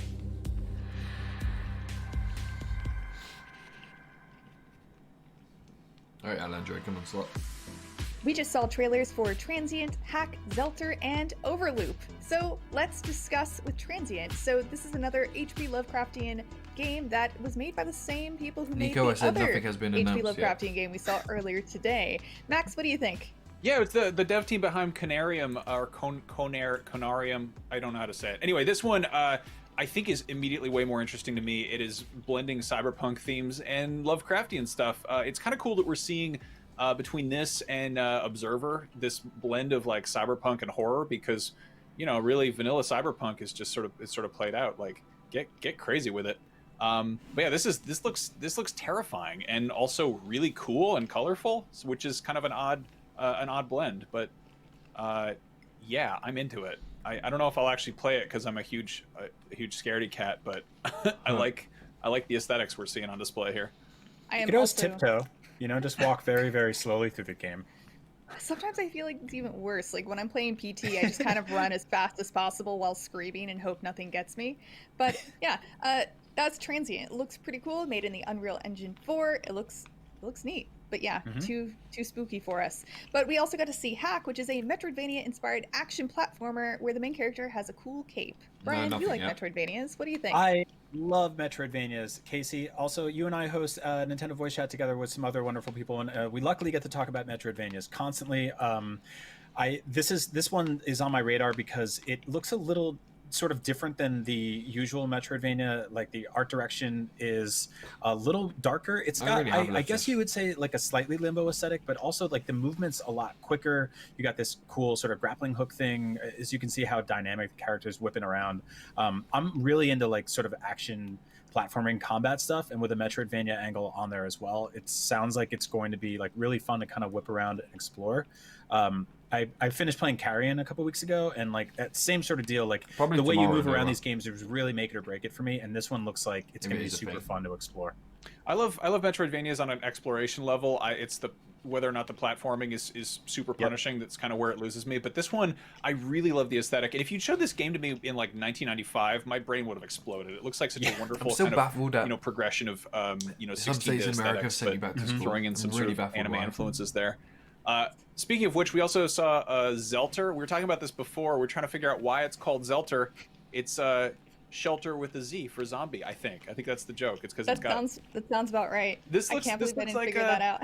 I mean, I don't know. It sounds I don't know, vaguely German or something. But yeah, no, it looks like if I don't know, Zombies Ate My Neighbors grew up a little bit, threw in a little bit of sort of Don't Starve survival elements and crafting. I like that they got kind of the Zombieland. Well, there's not going to be any more DLC. Yeah, and then doing some Animal Crossing tree whacking to get some apples and wood. Yeah, Switch, it looks like it has like Switch just enough complete Stardew edition. Valley in it too, which I kind of dig. One thing that you'll probably see is the zombie movement in this game is awesome and scary. They are very quick, and it's very different. I think it's a little more 28 Days Later zombie rather than Night of the Living Dead zombie, which is really awesome. They're fast and terrifying, which is definitely going to add to the tension when you play this game. No, Zelter does look really cool, and I think I might actually play this one. So we'll see when it comes out. I'm baffled as to it's why also coming out some in states in October America for are everyone else who is allowing also schools to interested go in back to Zelter. normal. But we also got to see Overloop, where you make clones to solve platform puzzles. Especially and how looks bad it kind is of in every morbid, single state. Not the game, but the adjective, and not super ethical. What do you think?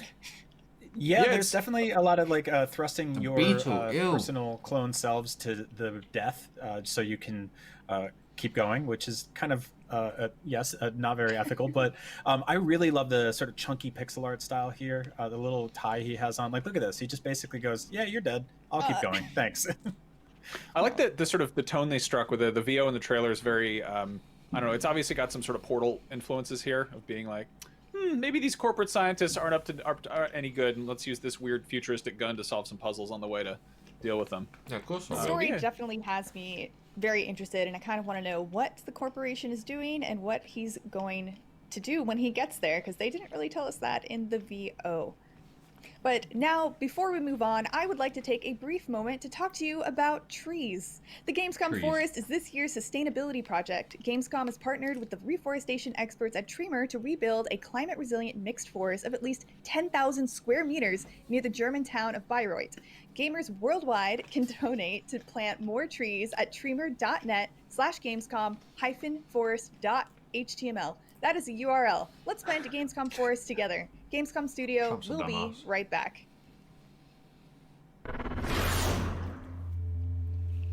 She was I was surviving, not surviving that. Yeah, I'm not gonna get political. Gamescom 2020 is the heart of gaming, and you can keep to the beat right here on IGN.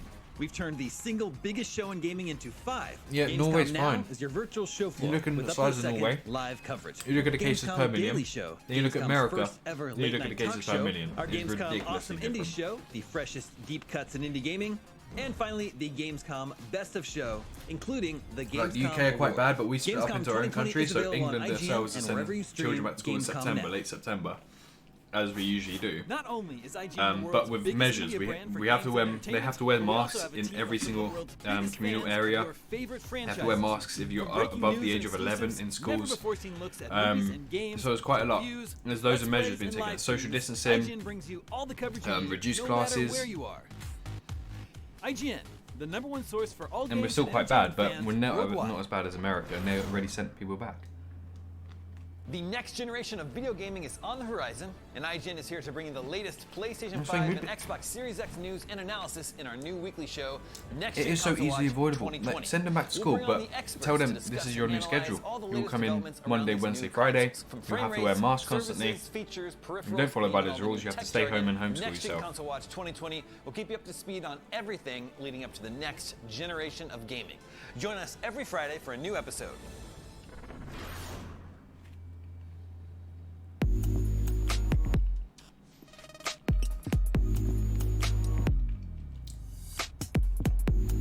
Yeah, it's not that bad in Norway.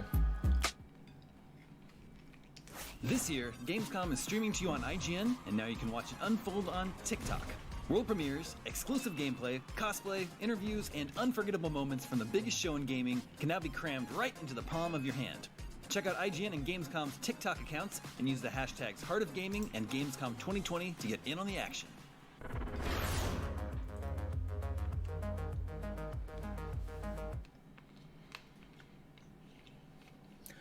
And we are back. If you're a fan of independent games, you won't want to miss our awesome indie show. Tune in tomorrow at 10 a.m. Pacific, 1 p.m. Eastern, or 6 p.m. Central European time for a really fun variety showcase of indie game premieres, announcements, gameplay demos, and some great special guests. Hosted by Michael Swain It's weird and though, Tom all because Marks. some dude Speaking ate of a Tom bat. Marks and indie games, Or here comes something Tom Marks and another and then the indie person game ate it. right now. That's the whole Let's reason do why that we're sentence watching so this fast. online We're and doing it, everybody's baby. online. Get there.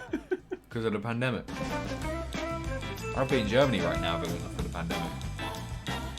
Check out This Game is Back, and this time we're bringing you a first look at the opening moments of Sakuna of Rice and Ruin, a side-scrolling platformer that's both a fast-paced action game Yeah, we're and doing something a relaxing similar, Jay. farm builder. Take a look.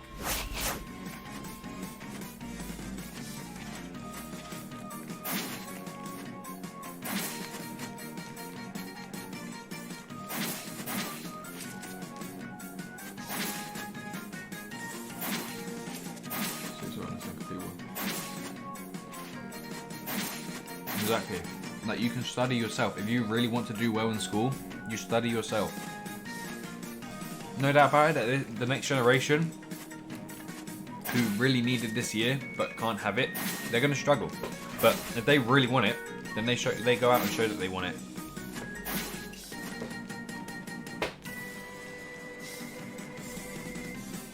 You think smart about it. You don't get people killed, you don't spread the virus, and you study yourself. Which is the most important thing.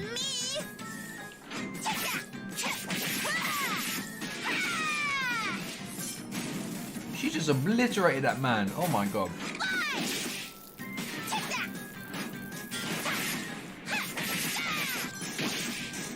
Is that Warrior Games? Not sure.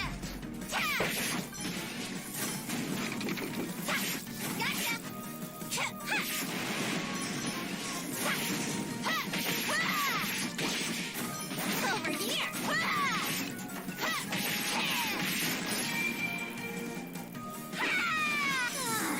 Bookaroa, you and your puppets. When I return, you are getting an earful. Like what you see? You can watch the extended version of this gameplay at IGN.com or YouTube.com/IGN. And be sure to tune into Gamescom Awesome Indies Saturday, August 29th at 10 a.m. Pacific for more exclusive gameplay, trailers, and reveals of exciting upcoming indie games. This is the Divine Garner! Do they mean to eat my offering of rice for Lady Kamihitsuki?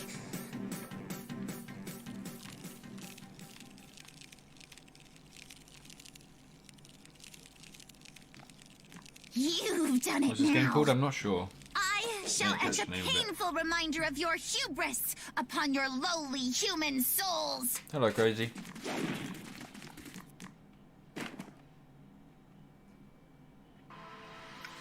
That was the wonderful Tom Marks checking out Sakuna. If you've been paying close Sakuna. attention, you There probably you go. noticed that Tom is wearing a different bow tie in every one of those segments, usually matching it to the theme or the look of each game. Can you guess which one's next? I bet you can't. Anyway, up next, here's the party-based RPG Waylanders right here on Gamescom. Yeah, Tyler, there could be so much more cases out there. For instance, the UK, we have something of just over 300,000 cases confirmed, that is. Hi everyone. And then and welcome we to have our exclusive first look antibodies at the of medieval 3.4 million Waylanders. people that have the My antibodies name of the is Fernando virus. Prieto, and I am the executive The producer biggest of the studio experiment that we've done in the whole of the country since, I don't know, God knows when. I think the Spanish flu, and it turns out 3.4 million people have antibodies related to coronavirus, which shows that 3.4 million people potentially have been infected with it. So it could be a lot higher than we know. Early on in the Wayland, Yeah, I'm your character very social becomes myself. detached from the cycle of life and death, meaning he or she will not be reborn after they die. But this means your character can break all the rules by stepping outside of the bounds of time with the aid of powerful magic. In the medieval era, the magic is gone, religion is everywhere, and much has changed. The big event is a little bit later. Celtic tale set in Brigantia, which early access players are already exploring, the story also plays out in the medieval period, when Christianity has supplanted much of the Celtic culture, and the nearby city of Compostela has become a hub of commerce and religion. Both eras are separated by more than 1,000 years. The enormous cultural difference between these ages is emphasized by using different color palettes in lighting, buildings, and equipment. Not much, Prime. I'd say With high. a new age comes new clothing, armor, and weapons. This is like gone now. Tunics and heavy armor have supplanted the robes and wraps common in the Celtic period. Similarly, weapons have changed, incorporating finer detail and more metal.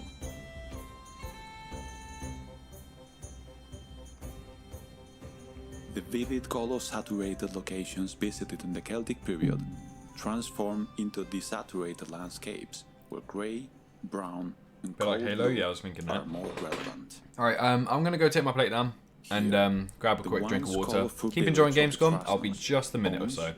Has become a dwarf human fishing village. Other locations, once set in the middle of nature, are now stone constructions surrounded by high walls.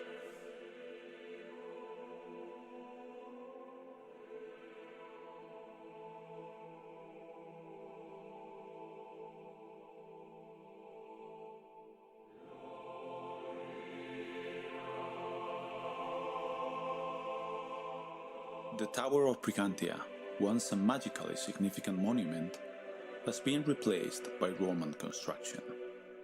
These and other changes has been devastating to creatures of magic, forcing them into hiding and worse.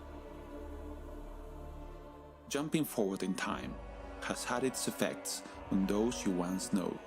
Your long-dead mortal companions from the Celtic Age have been reborn and must be awoken to fight at your side again. But what of the immortals? More than 1,000 years have passed for Naseya, Barath, and others. Are they still the worthy elementals you met before? Or has the passage of time been less than kind? Thanks for watching, everyone. We'll have more to share about the Waylanders in the coming months, and we look forward to opening up the medieval era to players when we launch in 2021. That was the Waylanders, out early next year. If you hate the land with all of its mud and sticks and rocks and dirts and stuff, and you'd rather play a game about the big ol' ocean, well, stick around because we've got Sea of Thieves coming up right after a short break. Gamescom Studio will be right back.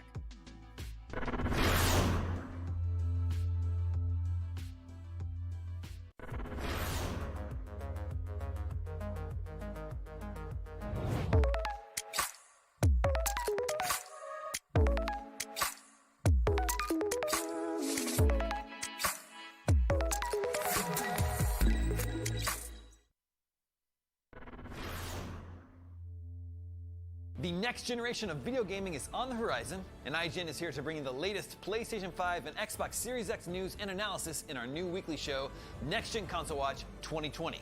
We'll bring on the experts to discuss and analyze all the latest developments around these new consoles. From frame rates, services, features, peripherals, and even all the new tech jargon, Next Gen Console Watch 2020 will keep you up to speed on everything leading up to the next generation of gaming. Join us every Friday for a new episode. Not only is IGN the world's biggest media brand for games and entertainment, but we also have a team of some of the world's biggest fans of your favorite franchises. From breaking news and exclusives, never-before-seen looks at movies and games, to reviews, let's plays, and live streams, IGN brings you all the coverage you need, no matter where you are. IGN, the #1 source for all games and entertainment fans worldwide. Gamescom 2020 is the heart of gaming, and you can keep to the beat right here on IGN. We've turned the single biggest show in gaming into 5. Gamescom Now is your virtual show floor with up-to-the-second live coverage. Gamescom Daily Show, Gamescom's first ever late-night talk show. Our Gamescom Awesome Indies Show, the freshest deep cuts in indie gaming. And finally, the Gamescom Best of Show, including the Gamescom Award. Gamescom 2020 is available on IGN and wherever you stream Gamescom Now.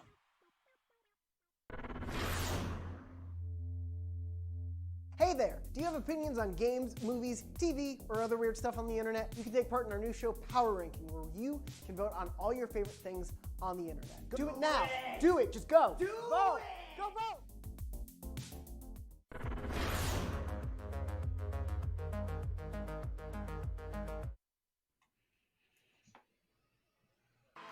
Ahoy there, and welcome back to Ye Old Gamescom Studio. Next up, we're checking out what's new in Sea of Thieves. Yar! Full sail ahead, avast, mateys, pirate words. I was supposed to say that like a pirate.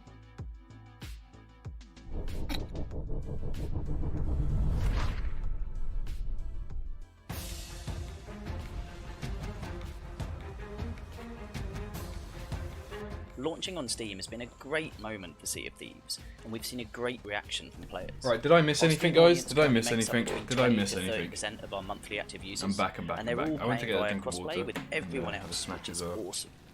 To be able to have everyone smoothly play together via crossplay keeps all of our community everyone. together, regardless of what platform they're on and where they are in the world. We've seen a group of friends that haven't been able to play together before crew up and adventure together Try not across to spam multiple high. platforms and time zones. This is just pre-show. Triceratops, I said, this is the full, With coming to full Steam, Gamescom. we often get questions around other platforms, and for us the most important thing is that any new players can play via Xbox Live with the rest of our community. So that's always a consideration at the forefront of any decision making that we'll make in that regard.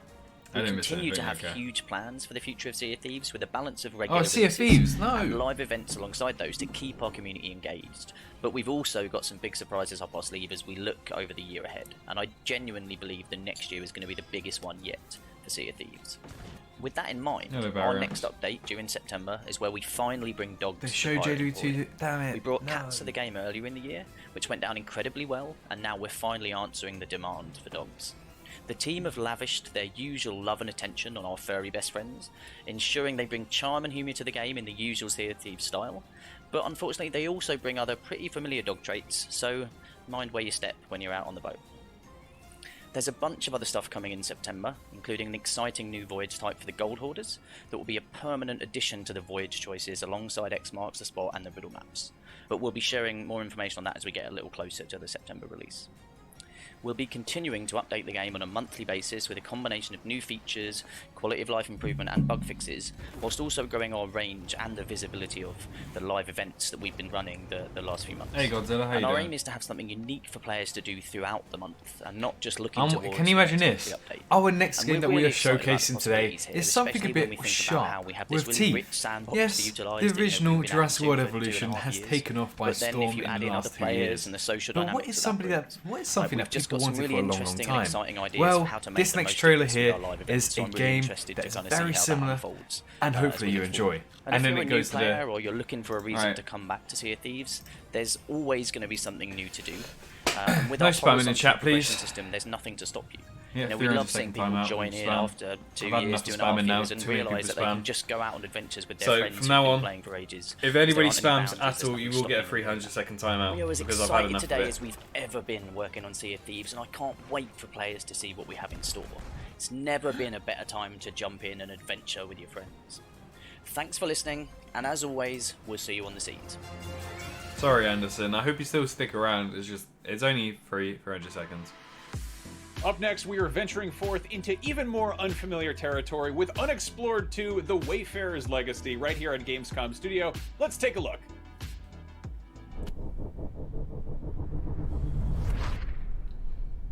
Exclusive. Hi, I'm Damn Joris, it. game director of Unexplored 2, and with me is... Matthijs, I'm the composer and audio designer of Unexplored 2, and we are on a quest. In this case, we're on a quest to wake the flow elemental. What is a flow elemental? It's 300 It's seconds, a I think magic 5 being minutes. that will allow us to It's not long. restore a particular type of magic into the world. It's just an easier way to delete all of those messages and Here we're using a lot of wind spam. magic to navigate this dangerous environment and actually try to locate a cave where we can find a sigil which will allow us to really wake that magical element of flow. And these plants, they hurt you if you walk through them? Yeah, they're dangerous. They're very stingy, so I use the wind to make sure that they hide. No, but can you imagine this next worms. game? It's going to be Yeah, quite I sharp don't really with like teeth them too, or and, something like that. They're actually quite dangerous. So you can see me fighting them off. Actually using the wind magic as well to keep them at bay a little bit, to shock them into some distance. That will allow me to get a couple of swings in. We're now in the spooky No, it's just an easier way to get rid of all Yes, the this is the messages. Flow Rock Heaven where we actually can find the sigil. Flow Rock Heaven has this natural magical rock formations called Flow Rock, which we try to control using the staff. But you can see here some of them are actually too heavy to use. What we need to do now is actually locate a source of flow blessing, which will temporarily boost my flow magic. If you look around in this game, there's a lot of things you can find in the dark places. Oh, I guess here it is. Yes, this is it. And you can immediately see that the power I have now controlling the flow rock is grown immensely.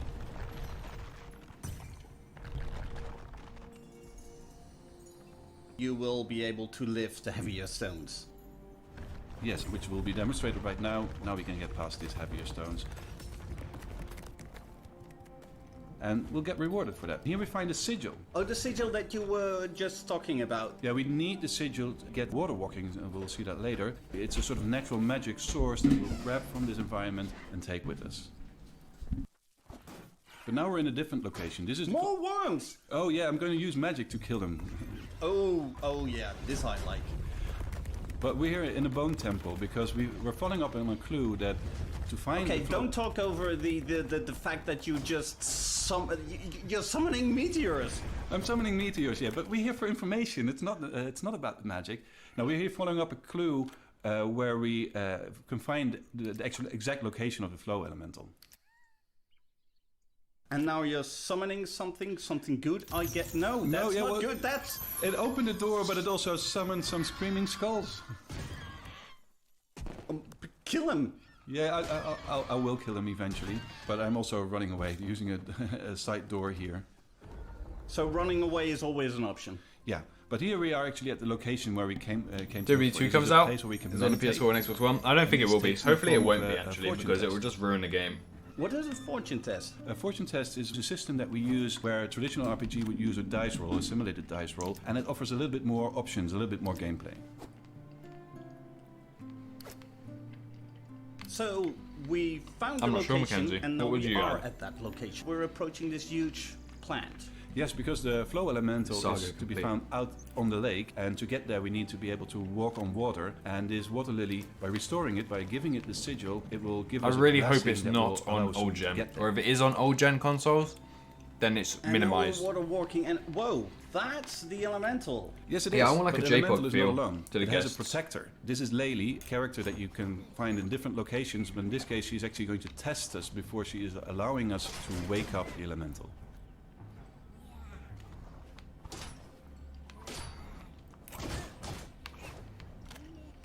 So why would you want to wake this elemental? Well, waking the elemental brings about more powerful magic in the world. You can do this once per world, and it will give you a permanent boon.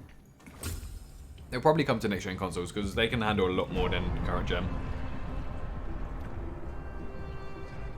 Why are these rewards important? Put it on They will PC too, change but the not. world forever, even beyond the run. See, I would put it onto you can always start getting the PCs same and world have with it new a more character. But in a advanced sense, style on Unexplored 2 PC. doesn't tell So the story of instead, a hero, it tells the story of an on entire Xbox world. you have, let's say, 5 decorative items, but on PC you have 100 decorative items. That's what I would prefer to have, like a difference in a platform, so it doesn't ruin the game.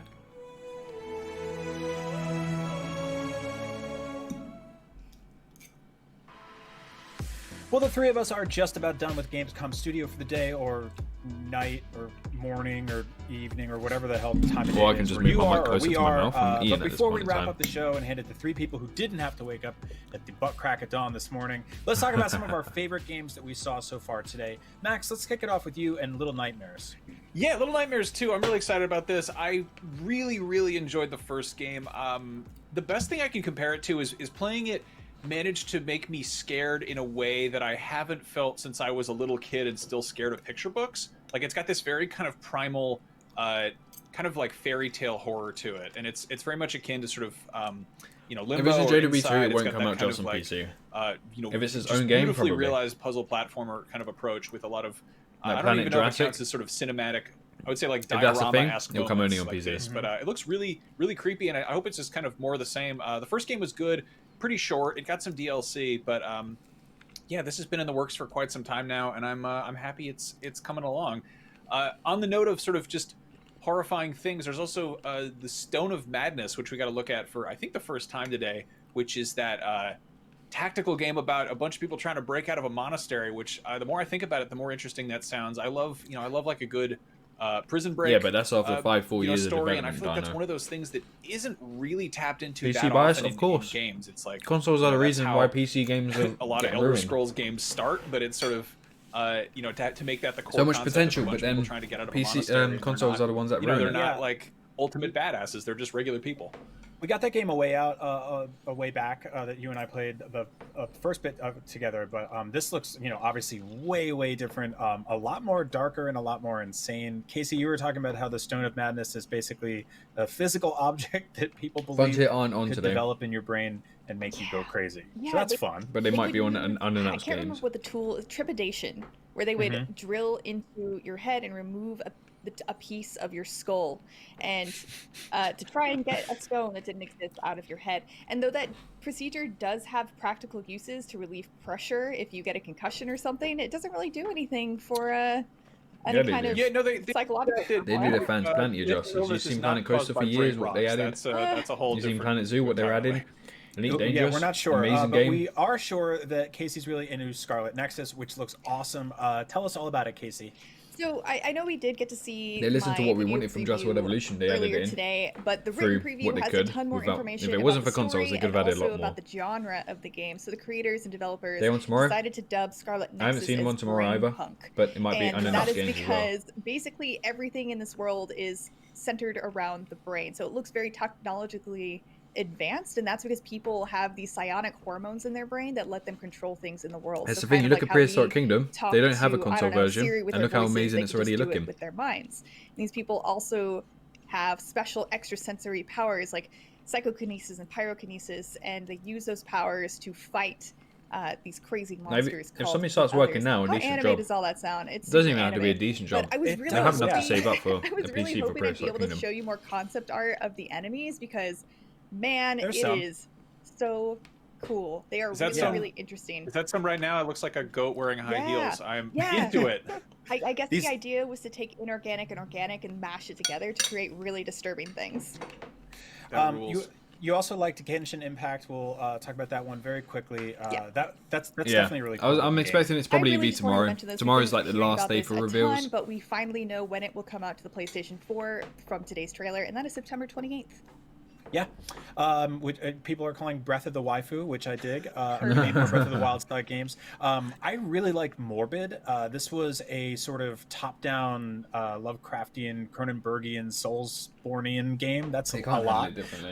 It's just But I how was a the big fan preset of Salt and consoles are. Sanctuary. I'm obviously a huge Dark Souls, Bloodborne guy. Salt and Sanctuary came pretty close to hitting the mark for me, but I think the 2D methodology of that game didn't entirely click, but this sort of like 16-bit, sort of SNES JRPG approach to the Soulsborne Really genre they is really haven't cool. finalized Very violent, AI. lots of blood. You'll get It's to only see there some for show bosses at in this just a point in second too. This looks like it's going to be tough as nails and pretty unforgiving, but also like you get some big crazy weapons and those other really fun stuff. Lastly, I wanted to talk about Downhill. The Lonely Mountain Downhill DLC is coming very soon. And, I remember. It lets looked like you it would ride be, around a if bicycle it was on an that, active it would have been volcano. amazing. How you doing, Dodo? Comedically violent downhill bicycle riding game where you bash your head open on rocks and play the levels over and over to get better. But this is just the beginning of Gamescom Studio. There is so much more. Yeah, but it's so much less to do on console Not controls. so much more because we are. It makes it worse. You can't have free roam camera. You can't hand the show to other people. Save time by transferring dinosaurs over. Mouse and keyboard's a lot easier than anything. Is it time for beer? Can we have beer? I don't know what time it is. Both of you can have beer in bed all you want all day long because I'm not your mom and I don't care. Anyway, here's Akeem, Damon, and that other guy with tons more gaming coverage right here on Gamescom Studio. We will be back tomorrow, but stick around because PC version I don't think they can move it on. Possibly, but I don't know how far they will go with that. They know there's a big want for that. Still using those tiny phones and tablets to watch IGN? Give your eyeballs a rest because IGN has moved to your living room. Get first looks and in-depth reviews of the most talked about titles. Thank you so much for chatting with me. It's a pleasure to be here. And take a front Yeah, but downgraded would the literally just be biggest Jurassic events of the Evolution. year. Tune in on your Just with Samsung less TV graphics, Plus, Pluto, less and Flex, licensing. and take a load off. Tune in to Yeah, IGN JPOGs. One. JPOGs had unique battles. Not only is IGN the world's biggest media brand for games and entertainment, but we also have a team of some of the world's biggest fans of your favorite franchises. From breaking news and exclusives, never-before-seen looks at movies and games, to reviews, let's plays, and live streams, IGN brings you Yeah, all that's the why I'm coverage thinking you if need they no have matter a where more you advanced edition for PC, then Whether you're on they make it more IGN.com, fair the that IGN way. app, YouTube, Facebook, or Snapchat, we've always got I was you really covered. hoping to get the Just with IGN, Evolution the number one source Xbox for One, all games and entertainment but there's only fans one ever made. worldwide. Everybody loves watching a speed run of their favorite game. But what if you got the opportunity to peek into the minds of the developers while they watch their games getting completely wrecked? That's exactly what happens in every episode of Game Devs React. Are you Streamlabs OBS? Oh my god! We invite you to ride along with the developers as they react Nothing yet, to, JJ. question, and enjoy some of the most skilled players exploiting and speeding through Yeah, I a won't game be- it ever took something years of their BPC life to exclusive. create. Join us every Saturday for a new episode. The next generation of video gaming is on the horizon, and IGN is here to bring you the latest PlayStation 5 and Xbox Series X news and analysis in our new weekly show, Nothing yet, Next Gen Console Pacific. Watch 2020. We'll bring on the experts to discuss and analyze all the latest developments around these new consoles. From frame rates, services, features, peripherals, and even all the new tech jargon, Next Gen Console Watch 2020 will keep you up to speed on everything leading up to the next generation of gaming. Join us every Friday for a new episode.